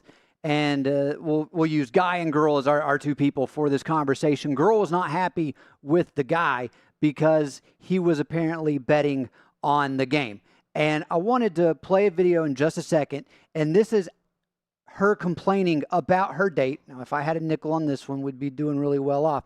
But I just wanted to get your reaction on if this is fair or foul in the way in which this girl is going about this, how her date ended. All right. Okay. I went on a first date last night with this guy, and I've actually been excited to go out with this guy.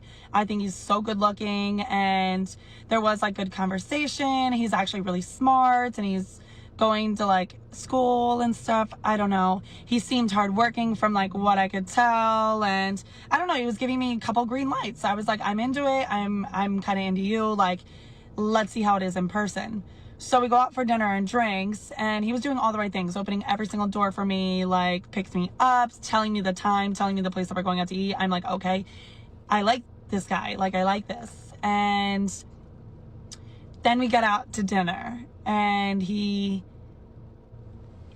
literally is betting on DraftKings, babe, while we're eating dinner.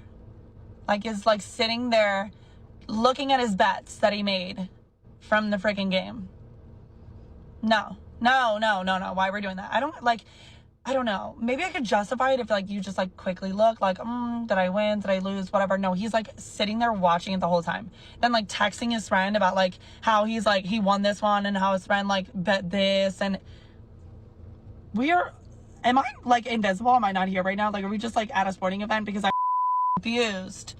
He then like just randomly like we're like eating, and I'm literally in the middle of talking, and he goes, yes! What? He's like, oh, my bet went through. Are you kidding me? What's going on here?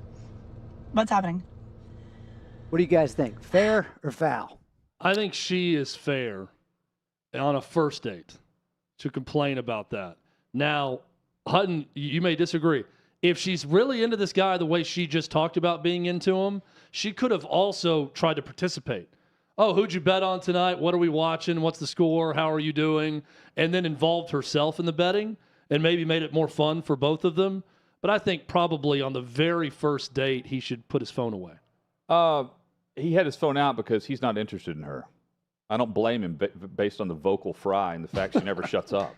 So... And the tan line. Yeah, it was very annoying. Totally fair by this guy. Fortunately for us, DraftKings actually found this guy. He goes to school and like maybe works hard. I think she said at one point. Yeah. DraftKings found this guy, and he actually had a response back to her. Okay, so I guess it's time I tell my side of the story. I'm the guy that went out on a date and was gambling on it, quote unquote. But let me clarify, I was not gambling during it. I had already placed these bets prior and was just hoping to see them go through the goalpost, right? So I had a couple parlays and a straight bet. The last thing I needed was Mookie Betts over 1.5 bases, which is a lot. Come on, Mookie Betts, baby. So we're on this date, and yeah, you know, what she said was accurate. I opened doors for her. I told her where we were going, what time. I picked her up. I was being a gentleman, the whole 9 yards, as you know, every man should. So I'm doing my thing, and Mookie Betts is 0 for 3. And I'm, you know, his last at bat happens, and I'm like, I notice it. I notice his last at bat's up, so I'm watching. Out of the corner of my eye, she's talking to me while I'm kind of like looking over, and it's all white noise. It is straight up white noise. I can't focus on what she's saying. I'm locked into this at bat. So what does he do? He hits a home run. Oh my God. I lose. I'm like, yeah, of course I am. I just made hundreds of dollars on this dude, several $100s. So I'm like, this is amazing. Paid for the date. And quite honestly, when she walked out of that house, she was sunburned to a crisp. It wasn't even about paying for that date anymore. It was winning her some of this because she needed that. Showed some aloe into the camera. Yeah. I retract my previous statement after hearing from this guy. And I had not seen that clip. The guy won me over. Way more likable with his explanation than hers. If he's into her, he would be talking to her. The explanation for sports fans makes so much sense that you've got the end of this parlay that all it is one at-bat from Mookie Betts needing 2 bases. Now, could he have told her what he was doing and then she gets involved in it? I don't know that she seemed interested enough he can't get a word to in. Want to do that. Yeah, so probably not. And good burn on the sunburn also. Good burn by him on that one. I like this guy.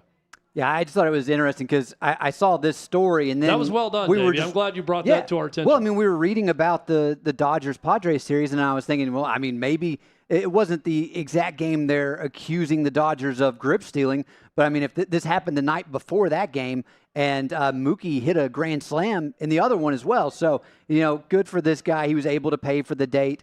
I think you guys were at the game. I once pushed a date back 3 hours because the Titans-Miami game kept going into weather delay after weather delay. And fortunately, we were live on air that day. Yeah, fortunately, I was able to give the excuses like, hey, I'm technically working, even though I really wasn't. But it's watching sports is working in my line of work is how I view it. It is. Davey, well done. Thank you. That was good. That guy won me over. It's not normal that the guy on the date wins me over and not the girl, but it was the guy who won me over today. Coming up, Andy Staples will try to win us over on a new conference he's putting together, and Chad will give his addition and pitch for other programs to join. That's next on Hot Mic with Hutton and Withrow.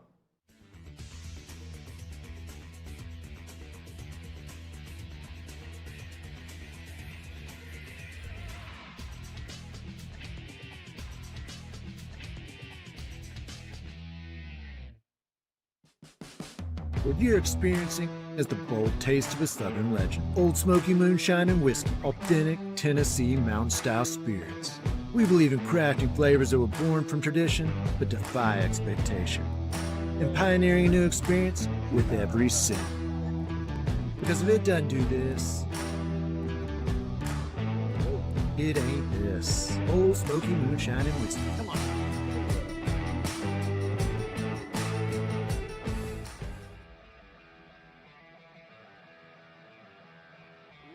Welcome into OutKick the show. I am Clay Travis, your fearless leader. I am going to continue to argue that sports is one of the great unifying forces in all of American life.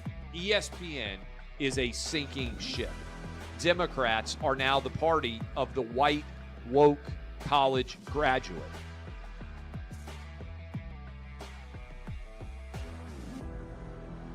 We live in a land of participation trophies. You gotta lean into the turns. You really gotta lean into the turns. When Leah Thomas walked in that first day, it got silent, and every girl was uncomfortable. Very difficult to go back-to-back years in the NFL with the #1 overall pick. I just think the way Anthony Bass handled this was so sloppy. Oh, I think it's perfect. And what he reposted he and how he did it. He bent the knee and bowed. He was going to catch the ceremonial first pitch. I've been out of LA long enough to have forgotten that libs, no matter how ridiculous the scenario, are gonna live. Another week of inflation, another week with Biden with COVID, and another set of losers to crown. People don't watch the WNBA on TV, in person, on a plane, on a train, on a bus, or on purpose. The scary thing, Tommy, is in the history of this government, I've never seen them give anything back that they've taken. Oh no, they never do. And they won't. When you're behind closed doors, when you're talking to plant managers, when you're having meetings, when you're with the team, was there an acknowledgement of any of this, an acknowledgement of the situation, the boycott, and then the doubling down about moving away from the fratty image? We've seen coaches throw water bottles. We've seen coaches act like idiots. We've seen coaches slap other coaches. But I think if you're involved in carjacking, you're inherently a rotten human being. The level of stupid that sometimes gets on our YouTube chat just gives me a headache. You're born a male, play with males. You're born a female, play with females. Don't at me about it, people. I'm pissed off about this. I never did it before in my life, but Trump is being cheated. The American people are being cheated. We, ladies and gentlemen, are being cheated. I believe this person is the greatest player anybody alive will ever see. How can you hate Derek Jeter? A guy's on-base percentage tells me his batting eye, and a guy's slugging percentage tells me if he's a threat. That's the kind of guy that throws a no-hitter, that effectively wild guy.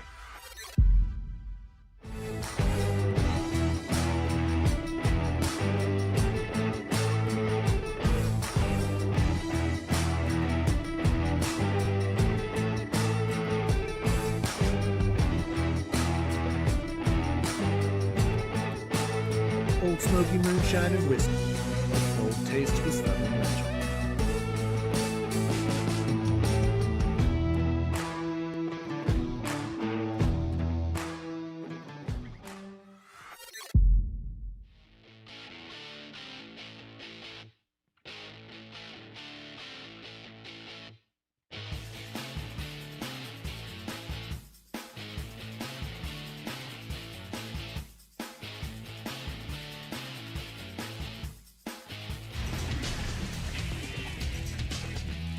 Just like that, the final hours here on this Thursday edition for Hot Mic with Hutton and Withrow across the OutKick network.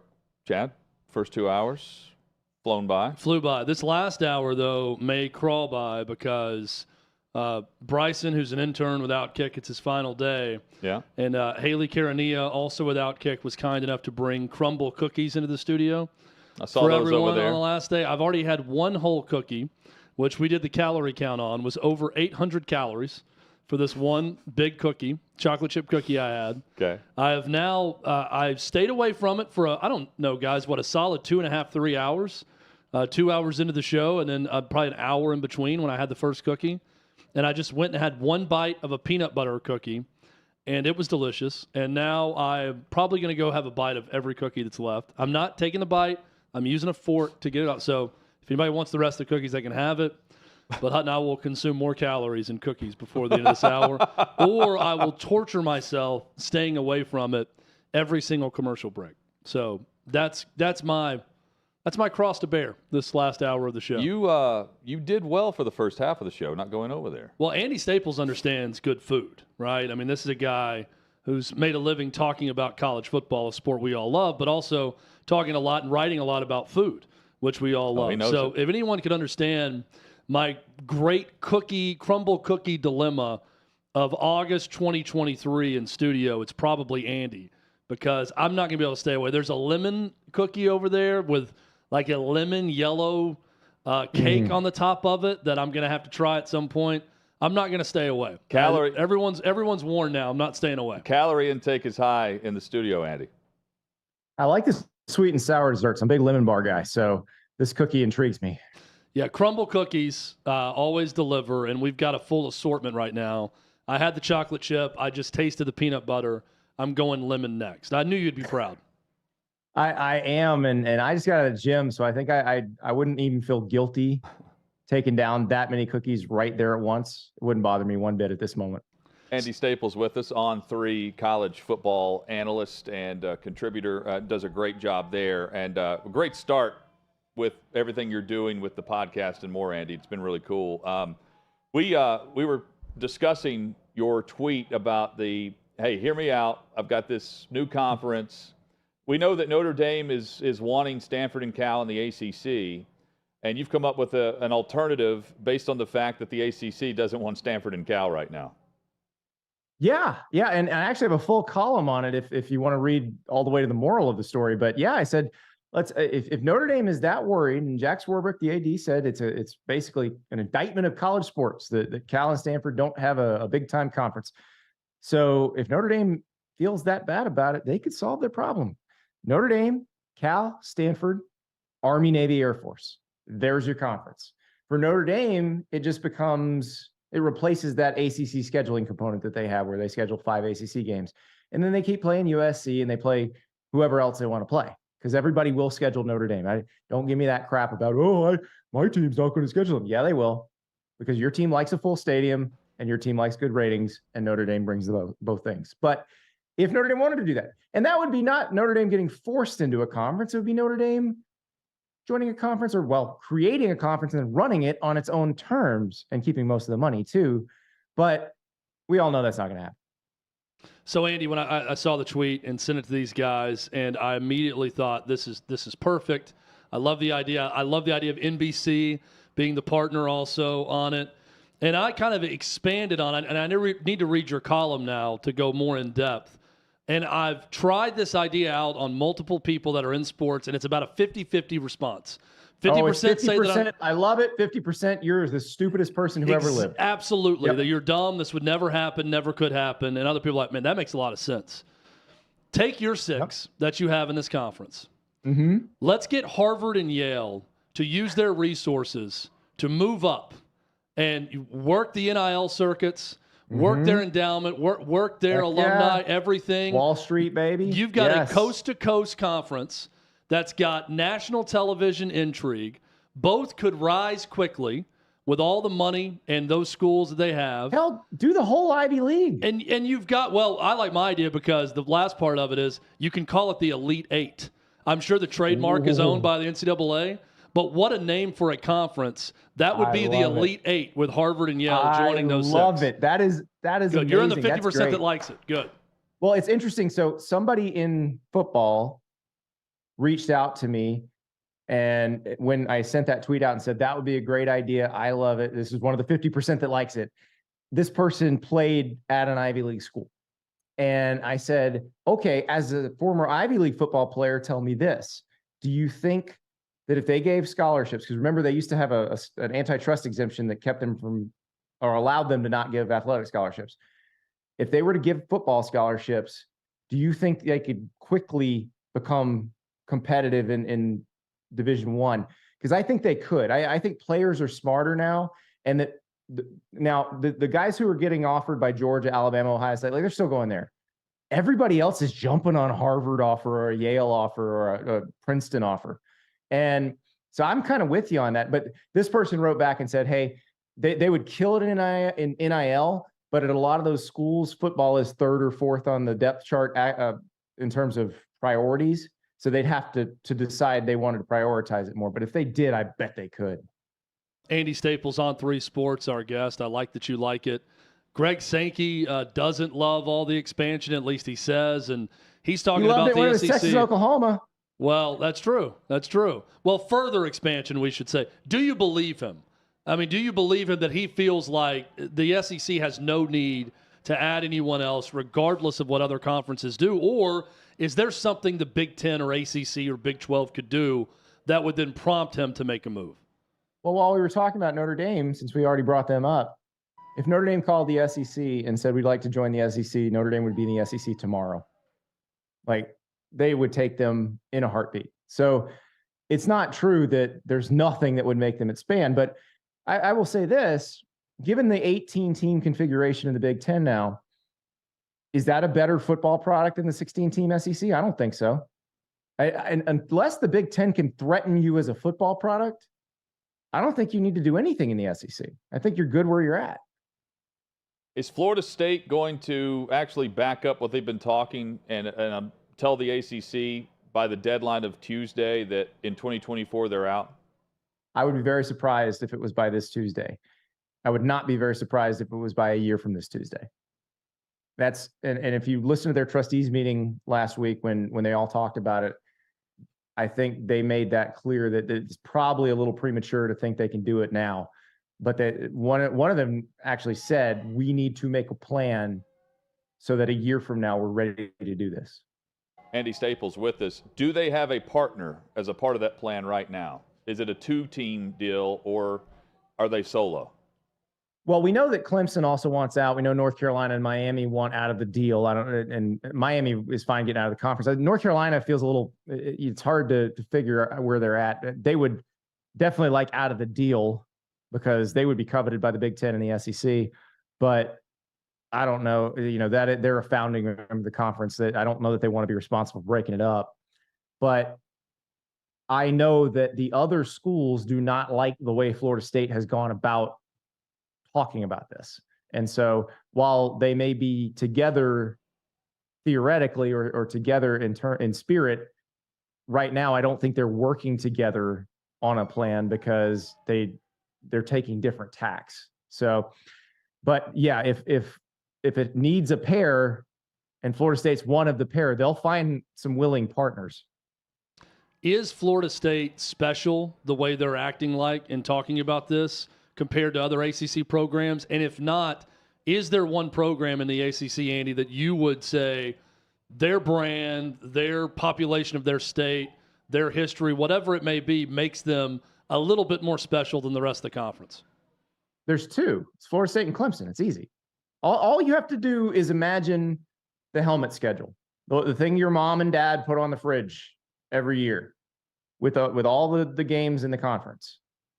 If you add the Tiger Paw and the Spear, you want to watch all of those games. If you add them to the SEC or you add them to the Big Ten, you want to watch all of those games.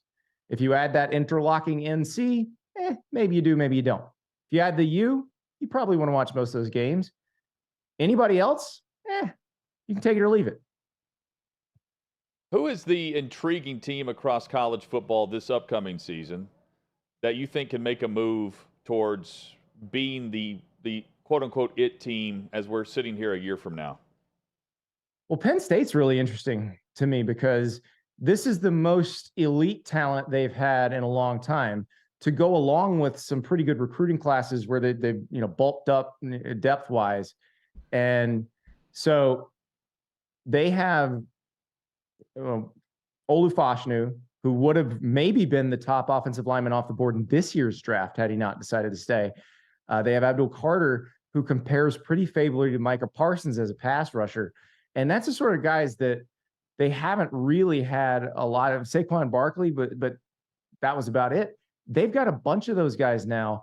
And they also have Michigan coming to State College. For whatever reason, Penn State can't play in Ann Arbor. I don't know why it is, but they struggle there. They play Ohio State close wherever they play Ohio State.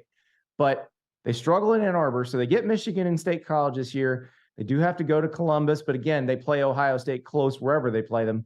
So that's one I'd think about, because we keep looking at, okay, Michigan or Ohio State. Does Ohio State strike back and retake the Big Ten from Michigan? What if Penn State takes it from under both of them? What did you think when you saw Northwestern assistant coaches wearing the Wildcats Against the World, Pat Fitzgerald number 51 shirts to practice? Did you care? Did you not? What was the reaction? I don't care. I mean, you're allowed to feel however you want to feel about it. And I think the response from David Braun, the interim coach, who unfortunately has been tasked with dealing with all the crap from this, and probably not when he thought when he got there from North Dakota State 6 months ago. But I don't care. I mean, they feel like Pat Fitzgerald was wrong. They're free to say it. Now, here's my thing about that. You're a 1-11 team that, according to everybody who's told on you, you like to do a bunch of weird naked stuff. I'm not sure that's a culture I'd brag about. Well, no, you're right about that. And it's what happens with Pat Fitzgerald next. I think it's going to be interesting to follow. If he goes NFL, if he's not coaching, he's gonna get some money from Northwestern. I think that's would be my guess. Step number one, right? Yeah, because and not saying that the accusations are false, or no one has even said not even Pat Fitzgerald says the accusation are false. What he's saying is your decision changed basically overnight with no change in the facts. So how about some cash? So I think he's going to get some. I like your illustration of the helmet schedules, right? Of your mom's fridge and looking at it. And I like it because it shows where we are right now, where everything's about TV and TV eyeballs and TV ratings and TV money, and that's how decisions are being made. So if we go under that premise, are we close to reaching a point where conferences start to cut teams at the bottom that aren't bringing in television eyeballs, that aren't doing anything on the football field? You're looking at it, I think, in the reverse. I think it's the other way around. I think the ones that are worth the most leave first before conferences cut teams, because that's just holding up a large flag that says sue me. But if the ones that are the most valuable just leave and then somehow coalesce into their own big thing, well, that's their choice. And somebody asked me that in my mailbag show this week. And it was interesting because I hadn't thought of it that way. Because I always get that question of when are they cutting Vanderbilt from the SEC? And when are they cutting Indiana from the Big Ten? I don't think they're going to cut them. I think it's the Alabamas and Ohio States are going to go, quote unquote, independent. And then 3 weeks later, they're all going to be together. Andy, final thing for you. College football playoff wise, when it expands, the autonomous 5 is now a 4. How are they going to go about restructuring whatever the guidelines were for automatic bids versus at-large bids, especially considering the SEC and the Big Ten want more, not less, of the automatic bids based on, or at-large bids compared to the automatic bids that are currently sitting at 6? Well, do remember the SEC commissioner helped design this particular plan, and part of it has said was to keep college football a national proposition, because Greg Sankey understands if it becomes all SEC and Big Ten, you lose some of the country in that. And so they want everybody in the country to feel like they have an opportunity to make the playoff. But I think what you do probably is you go the first 2 years with like this, because that's the end of that contract. Yep. and then you can restructure it any way you want, because who knows, there might be more stuff that happens between now and then. And but let's just say that Pac-12, because I think the most logical thing that would happen is the Pac-12 and the Mountain West basically merge. And so you have 9 FBS conferences, 4 quote unquote power conferences. You just drop that 6 highest ranked conference champs down to 5. You're still throwing the same bone you're throwing to the group of 5 leagues. And then you figure it out from there. I think that would be a fine. Now, if you want to get some goodwill, you leave it the way it is for the first 2 years, because that way 2 of those champions get in the playoff and you say, look, we're inclusive, and then just take it away. We always love the perspective, man. Thank you for the time. We love the idea of the Notre Dame-led conference that you threw out. And yeah, anytime. They'll never do it. Anytime we can certainly have you on, we want to do that. So thank you. Hey, and congrats with the Andy Staples show on On3. Again, it's been really good with the launch. Appreciate it. 8 p.m. Eastern, 7 p.m. Central tonight. We have the most interesting coach in college football. I'm interviewing him while he is smoking a cigar and wearing the best sleeves cut off, neck cut out t-shirt you've ever seen. New guy. Okay. Charlotte's new guy. Oh yeah, Biff Poggi, hedge fund manager turned football coach. Can't wait. Andy, thank you, man. Thanks, Andy. Appreciate you. Thanks, guys. Andy Staples on 3. I'm 30 seconds Biff. away from trying another cookie. Can't wait. You going lemon? Countdown's on. Oh, I'm going lemon, all right. It's going to be very tart, this next segment. I can guarantee you that. Coming up, an ACC coach. He's tired of the tampering with his roster. Is he naming names? Not really. We'll discuss why.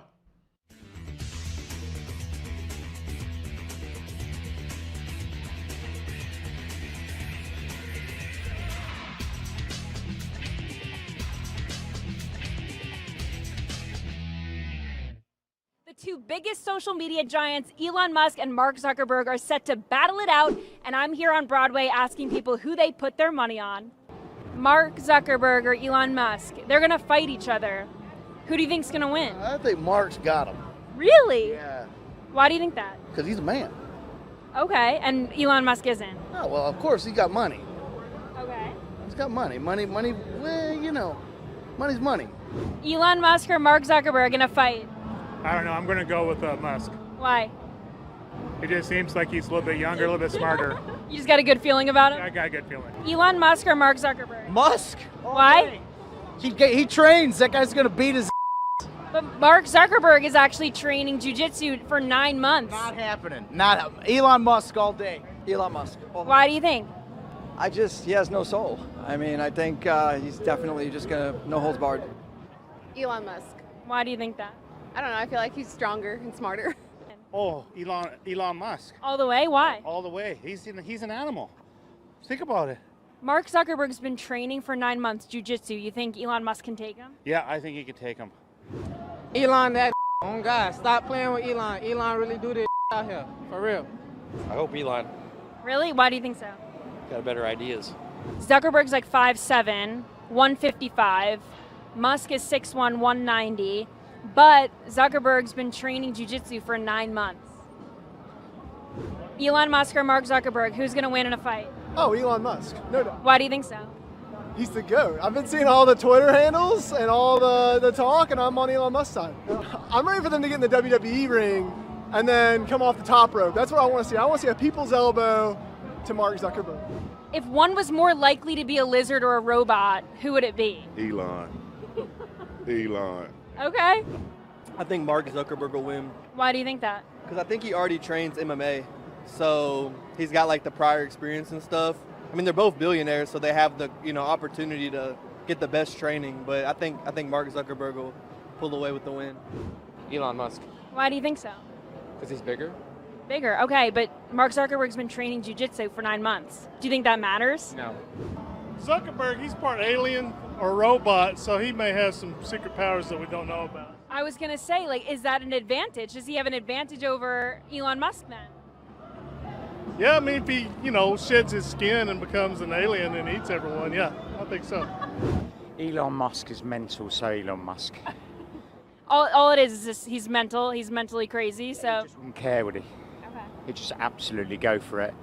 I think Zuckerberg would be a bit more refrained. Okay. If that should ever happen, which I doubt, but you never know, it'd be entertaining. Elon Musk or Mark Zuckerberg? Elon Musk. Why? Because Elon my Musk. dad is in love with Elon Musk. Okay. I think I'm going to have to go with Zuckerberg. I mean, Threads just came out, so. Who do you think would win? Zuck. Why do you think so? Because he's not a real human. He's a robot. So he'll use that to his advantage. Yeah, and all the Krav Maga stuff too. Yeah. Yeah. Who do you think would win in a fight, Mark Zuckerberg or Elon Musk? Elon Musk. Why do you think Elon Musk? I think Elon's He smarter. works with robots, so maybe he built a robot to fight for him. But what if Mark Zuckerberg is a robot? Oh wow. Then I might have to change my answer. Who do you think is going to win? Me.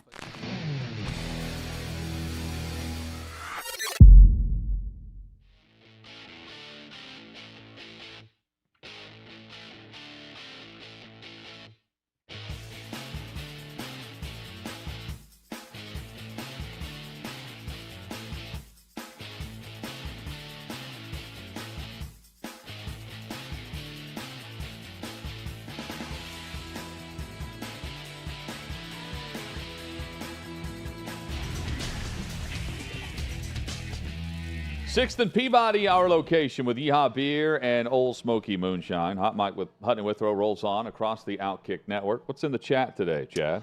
Chat is it's been taken over by a man by the name of Royce, who is just he has sent about 15 straight messages. Which flag is he waving? Royce gets very, very active. Like he's a type he won't be around for a couple days. Okay. And then he jumps in on the show, and I mean it is 15 straight messages from Royce. I don't hate it. Cheers to you, Royce. It's not bad. He's got some good ideas. He's going through different conference ideas based on our conversation with Andy Staples. Also based on our conversation with Staples about cookies. I just tried the lemon cookie. Not a big lemon guy, but that is delicious. That lemon cookie. A lemon drop? I mean, Crumble doesn't even pay us. I really like the product, is what I'm telling you. They get it done. I've yet to have something there I do not enjoy. They have a peanut butter and jelly cookie that I've had one time, and I don't even like PB&J. My favorite is the and Reese's, I love the cookie. Reese's or like this chocolate fudge one that they make sometimes. I'm not a big fudge guy, you'll but like that. I guarantee you I'd like it. I'm not a big lemon guy, and I love the lemon cookie. You'll love it. Well, you're right. You can't really screw up a crumble cookie. Brooke said not to sleep on the sugar cookie, so I'm going to that next. I've rationalized all this by just having one bite of every cookie in the box, and that's how I'm going to tell myself I'm not eating that much sugar. You're using a fork, but like when someone comes in that hasn't already heard They're going to think I took a bite out of it. Someone took a bite out of each one of these cookies. I assume everyone that works at OutKick listens to every second of our show, so I'm just stating this for everyone that could come across the cookies to know that I'm not biting the cookie directly. I'm with a fork taking a piece of the cookie and then having that piece of the cookie. So very polite. Yeah, you're good. You can have the rest of the cookies. Chad, Dave Clawson, head coach at Wake Forest, is saying there were six-figure offers for some of his players to transfer out of the Wake Forest football program. Now, we know that Sam Hartman did. He's now the quarterback at Notre Dame. But Clawson's saying that there are players that remained within the program that were offered six-figure numbers to bounce as far as tampering is concerned. I do think that there does need to be some sort of enforcement of the tampering rule because it's going on. And even if you want to look at, the players getting paid, but look at the NFL model. You cannot, as another organization, loop in another agent, start negotiations, offer something for a player that's at a current club, at an organization. In this case, it would be with a current university. And I would open it up to a very specific time window for the portal. You can enter the portal, and that's whenever you jump in with whatever offer you have.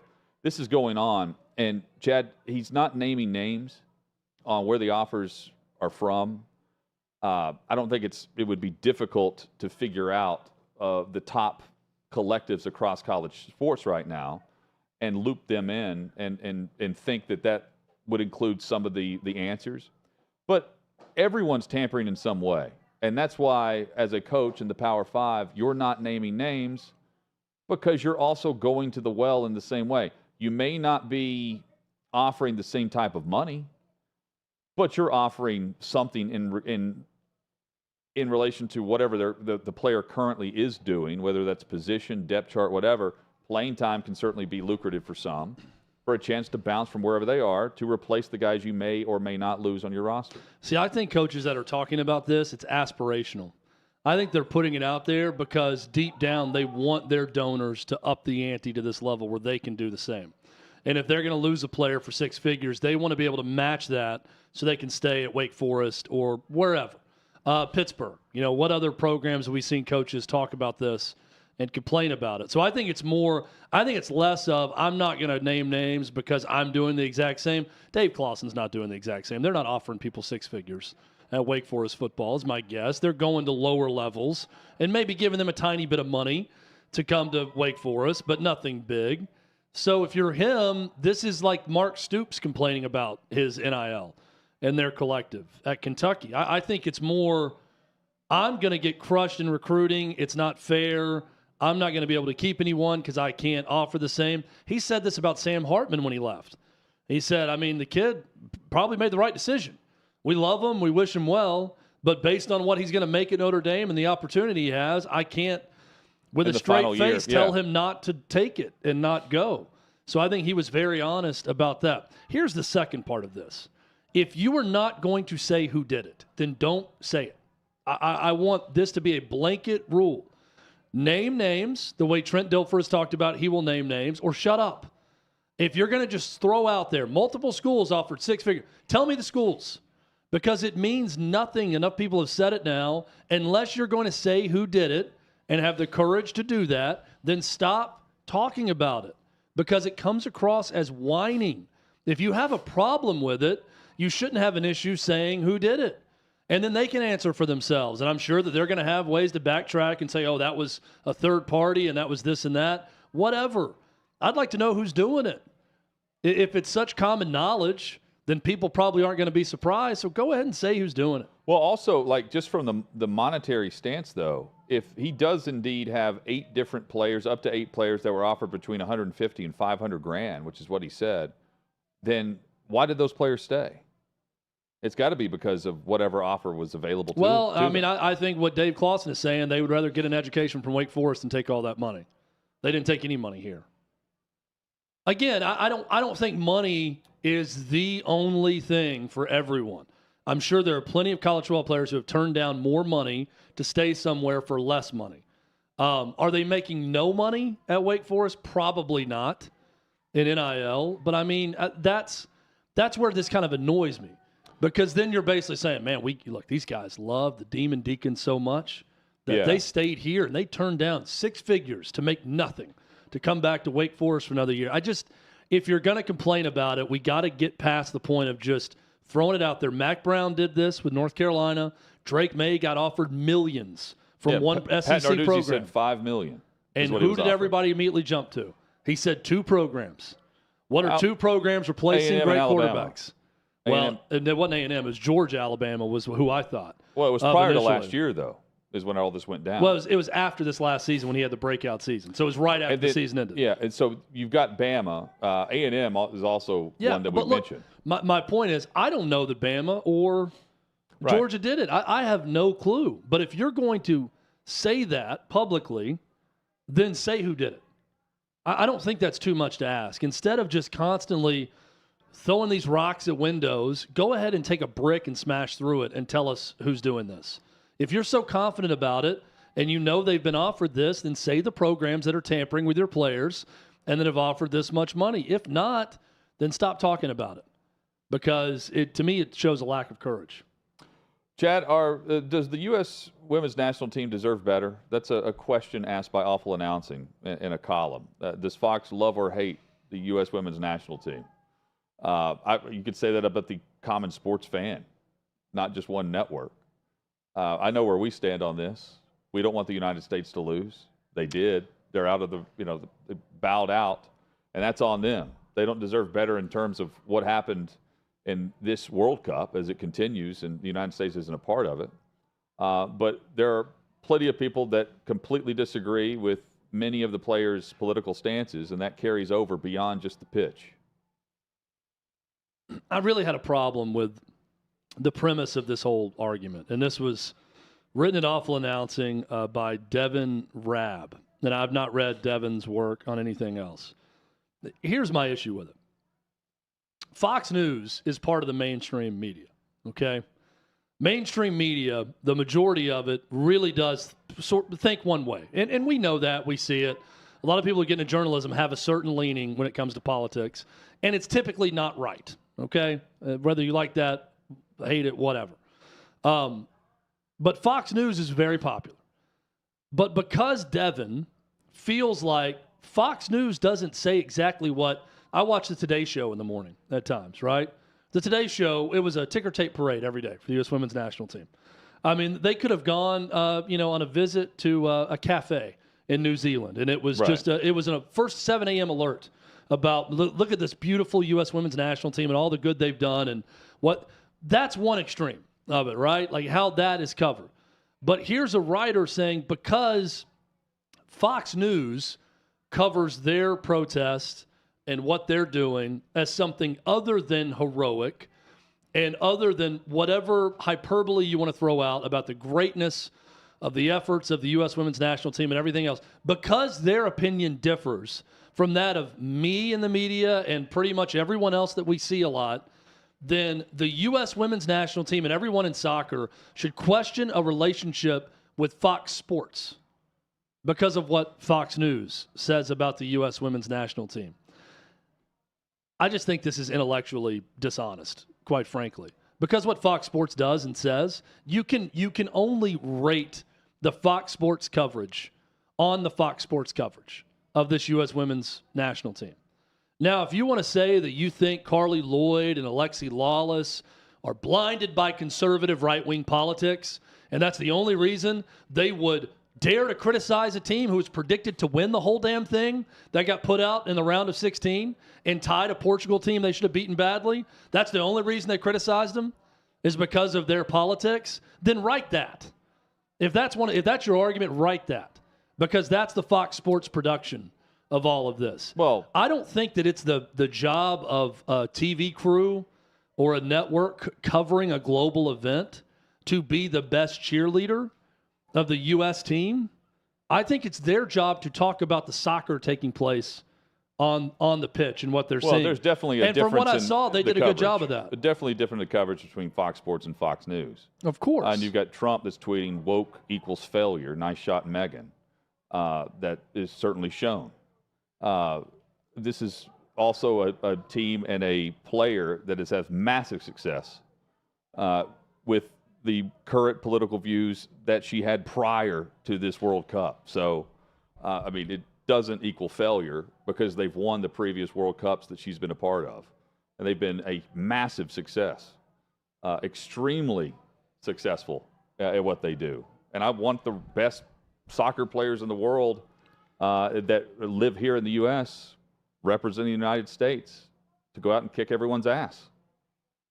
And that's for the most part what they've done until this year. I was mad when they lost because, I want us to dominate in everything on the global stage. I just think to take what, Laura Ingraham and Sean Hannity and Jesse Waters said about it as this is a reason to question Fox's alliance with soccer and covering soccer because of what their news network said about it is someone who's just really hurt by the Fox News coverage for whatever reason and is lashing out at it because look, they're trending in their lane though. The column is exactly what Awful Announcing is about. No, and Jesse Waters is trending in his lane when he says they taunted the women for their quote wokeness and called Will Cain called them arrogant celebrity activists. Jesse Waters referred to Rapinoe as abrasive and self-centered. I hate to break it to this author, though. A lot of people feel that way about Rapinoe. No doubt. Arrogant, and abrasive, and self-centered. I think Megan Rapinoe would probably take that as a compliment from Jesse Waters if she saw that. Yeah, I am self-centered and abrasive, and that's what got us what we wanted in the end, which was equal pay. Right? That's probably her argument about all of this. We've gone through this a lot. I root for the Americans against international competition no matter what. I don't agree with Megan Rapinoe on much of what she says. I don't find her overly likable, but I also don't find the rest of the team that not likable. In fact, I find quite a few of the players very likable. And I thought their response to losing was a likable response if you're an American sports fan, because they were heartbroken and devastated, and they know that they disappointed on the global stage. So that's my stance on it. I just found this whole column from Awful Announcing to be dishonest in its approach. But the take on however you feel about Rapinoe and then this column both get the same reaction. It's talked about. There's a buzz. There's a conversation, an argument, clicks, and you know we consider to say we're rooting for the United States, but we don't agree with Rapinoe. That doesn't get clicks. Well, that's also, not a part of the reaction. And they're not covering those that reacted the proper way and losing on the world stage. Well, one, and this is the one interesting takeaway from it that is a fact. The writer goes on to say the negative coverage of Major League Baseball's decision to take the All-Star game away from Atlanta because the Georgia voting rights bill. Right. That did not dissuade Major League Baseball from partnering with Fox Sports on anything. There were no issues there. The Fox News coverage of Colin Kaepernick kneeling, that was no issue for the NFL with Fox and their relationship. And I'm thinking, well, yeah, it's because Fox pays them a ton of money, and they're a good partner. They're good at covering those and Fox professional has the sports. World Cup rights. Yeah, and by the way, guess who's the one network talking about, no, we're going to put all these live sports on TV. Linear. Because linear TV still matters. It's Fox. That's why these leagues like Fox. They don't care deep down about what Fox News is saying about their sports. But the rest of us do. The rest of the world cares. Coming up, the steroid era and one player speaking out.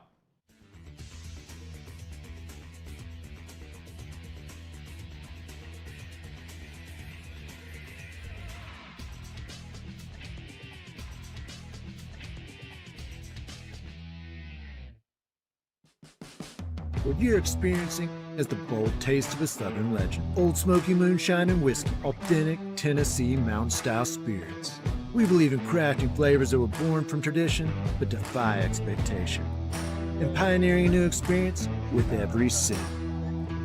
Because if it doesn't do this, it ain't this. Old Smoky Moonshine and Whiskey. Come on.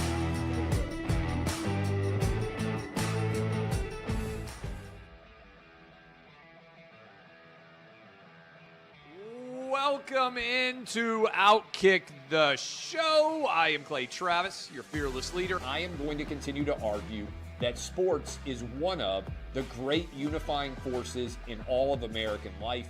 ESPN is a sinking ship. Democrats are now the party of the white, woke college graduate.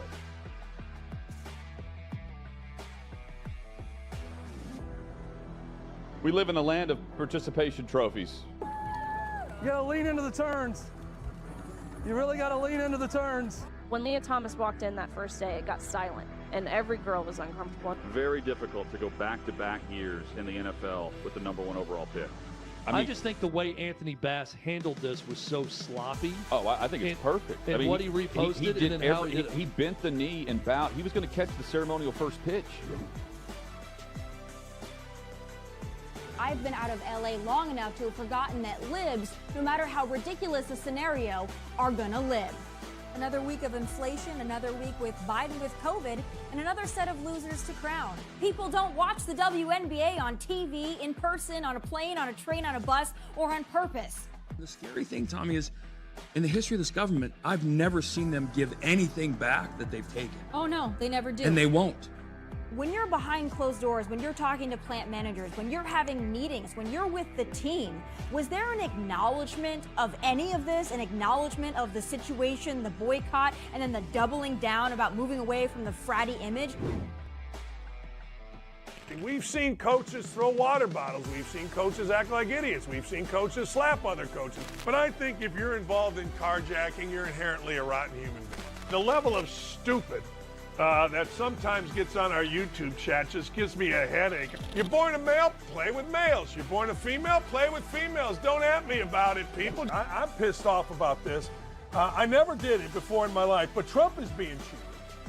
The American people are being cheated. We, ladies and gentlemen, are being cheated. I believe this person is the greatest player anybody alive will ever see.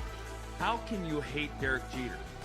A guy's on-base percentage tells me his batting eye, and a guy's slugging percentage tells me if he's a threat. That's the kind of guy that throws a no-hitter, that effectively wild guy.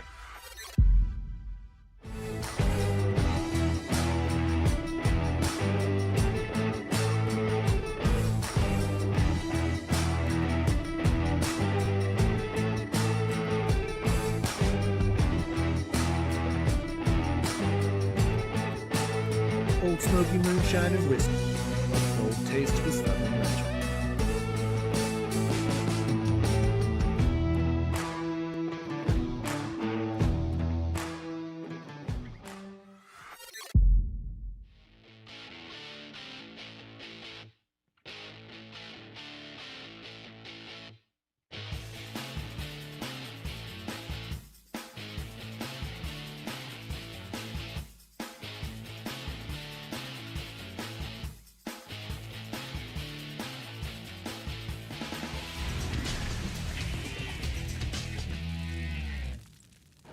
Glad you're with us for the Thursday edition of Hot Mic with Hutton and Withrow across the OutKick Network. 6th and Peabody, our location with Yeehaw Beer and Old Smoky Moonshine.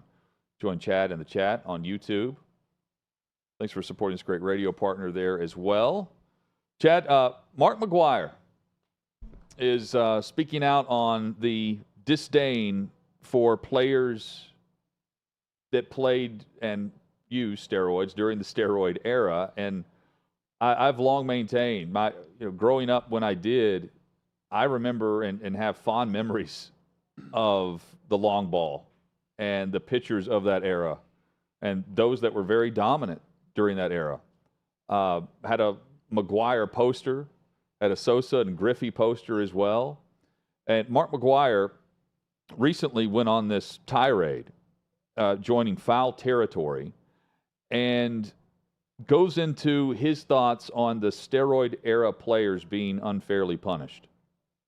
Do you feel like you're being unfairly punished, or you maybe your group? Maybe I should say the group of you, not maybe singling you out as just yourself, but kind of that whole group of, again, the same people are being unfairly punished because of a bias or whatever you want to call it?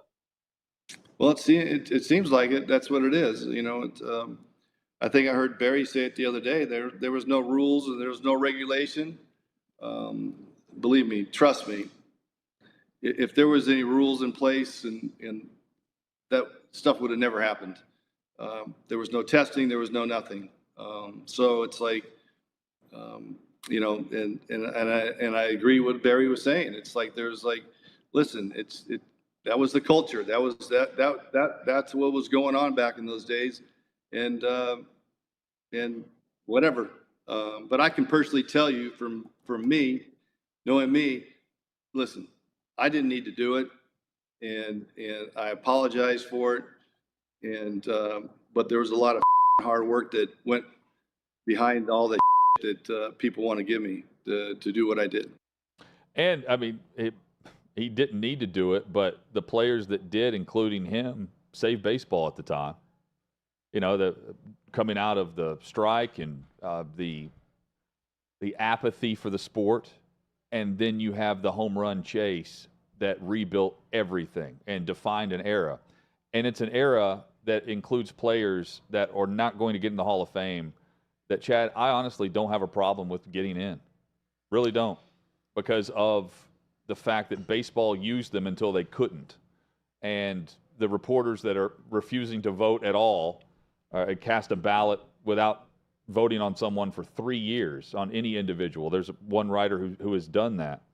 I don't understand the ability to just sit back and say, you know what, the way we view this era, even today, this group of players that they covered on a daily basis are not worthy to be in Cooperstown based on what others that are in Cooperstown have done in the past and what they meant to the sport. McGwire's no different in that. Sosa's no different in that. And if you want to asterisk, put one by it. But as for my fandom, I view these guys as, the best of an era that I would love to have back. I want it wide open. Yeah, I think everybody wants to make this, black and white, and there's some gray to it, in my opinion. And I also think there's nuance involved here because Brady Anderson, for example, that just crazy year he had with the Orioles. 50-plus homers. That he never really Yeah. did. Okay. That was a byproduct of having the right cycle on roids for one summer and really having that big lift. Hey, let me try there. this out. Yeah, oh man, it's like the time in church league softball when I tried out an illegal bat in a tournament and I just crushed one into the back of a pickup truck in the outfield, past the outfield fence because I was using a legal bat and I didn't know I had that much power until I did it. That's Brady Anderson for an entire summer when he decided to roid for the first time. But Mark McGwire and Barry Bonds are Hall of Famers. I mean, it's different when you look at their careers and what they were able to accomplish and what McGwire was accomplishing pre-roids with the A's and then Barry Bonds and all time. I just think too many baseball writers want to say, no, you did this. You bet on baseball and you can never do. You took steroids or you did this. And also, when Mark McGwire says, there was no rules about it. Well, it was illegal by law. Sure. So there were rules. No, they didn't test for it, but there were things written about it, and it was illegal. But players were doing similar things that were illegal, and it's not roids, would be his argument.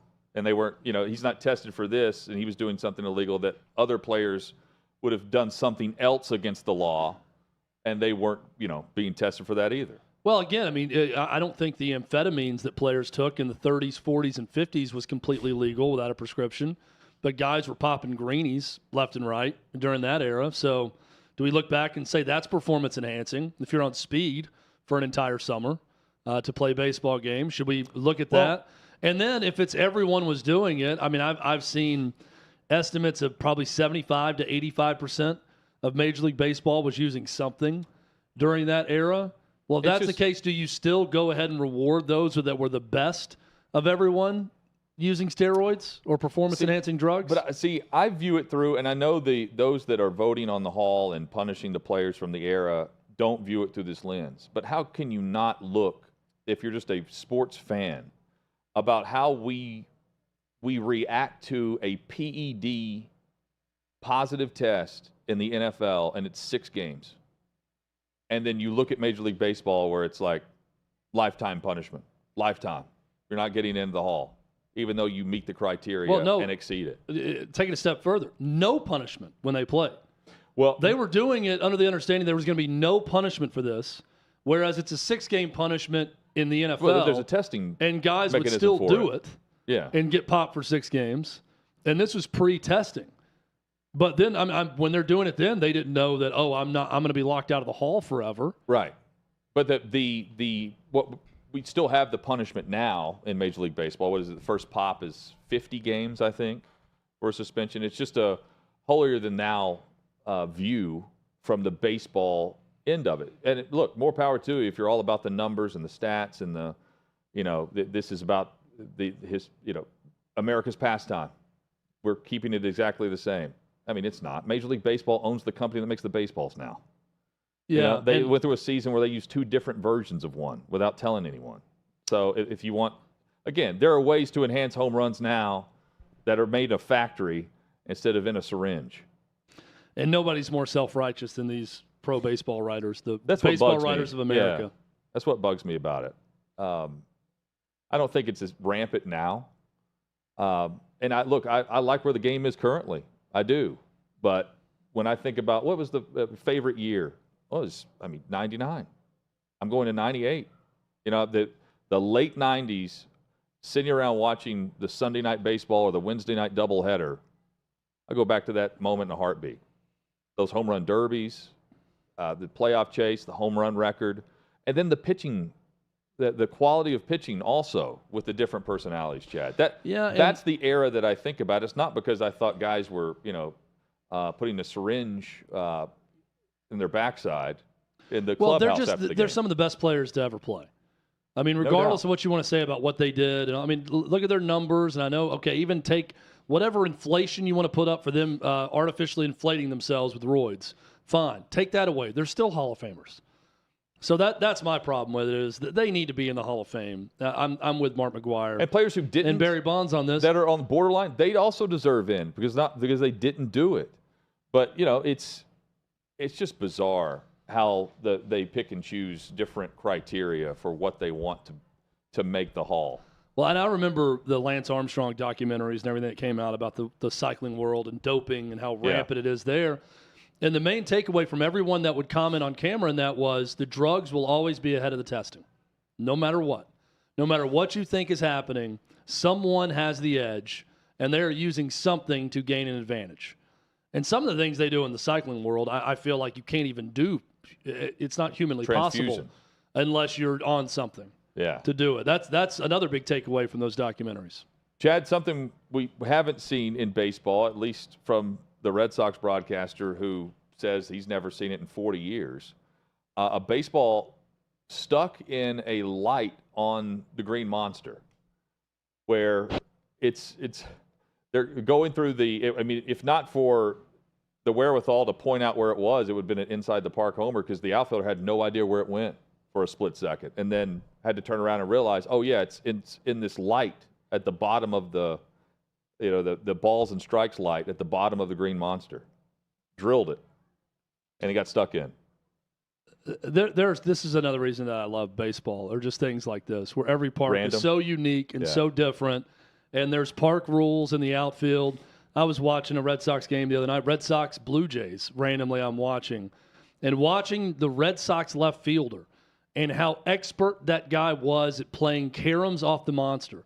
And knowing how to play it perfectly and knowing only the Red Sox outfield knows how to play balls off the wall the way they do, just like every player who plays every day in every park in America, they're the only ones who know how to play that park and know how the ball is going to come off the wall in that park.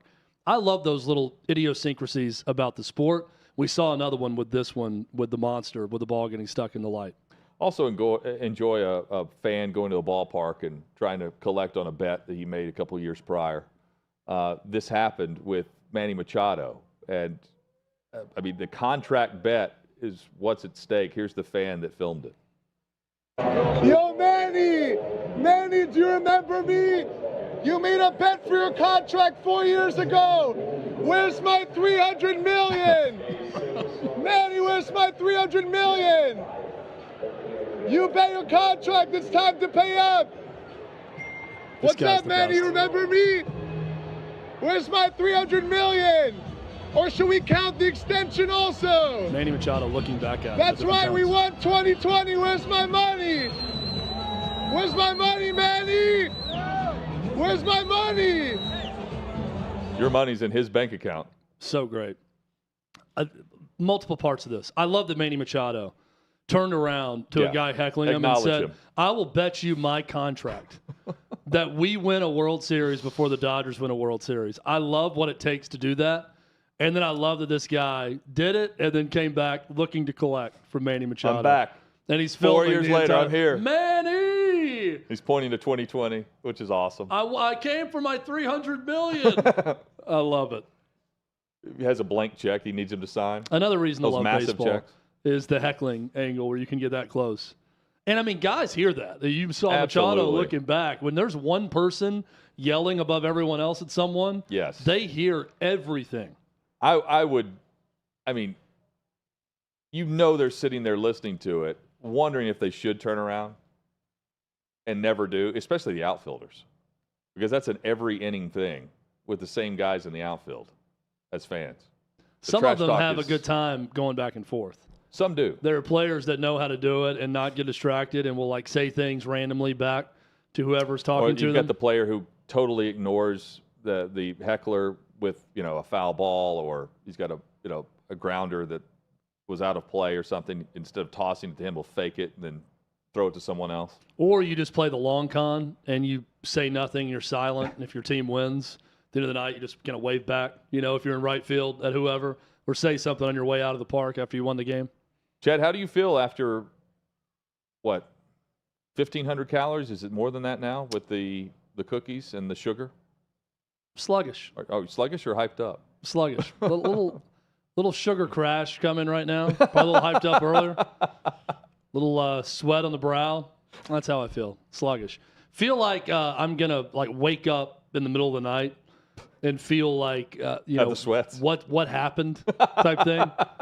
You know those nights where you wake up like, what did I put in my body that's making me feel this way? What day is it? Oh, it's all the sugar from the crumble cookies. That's what Is happened. football season here? No. Yeah, I chug a gallon of water when I wake up just to try to get back to neutral. That's the way I'm going to feel later. Just to even out. Just from the cookies. What the sugar will do. Just from the cookies. We are back at it tomorrow. They're delicious, though. I don't regret it. Andrew Brandt will join us on the show and much more. Hope you will. We start at 3 o'clock Eastern, 2 o'clock Central each and every weekday afternoon. Hot Mic with Hutton and Withrow across the OutKick Network. Join us for the Friday edition coming up.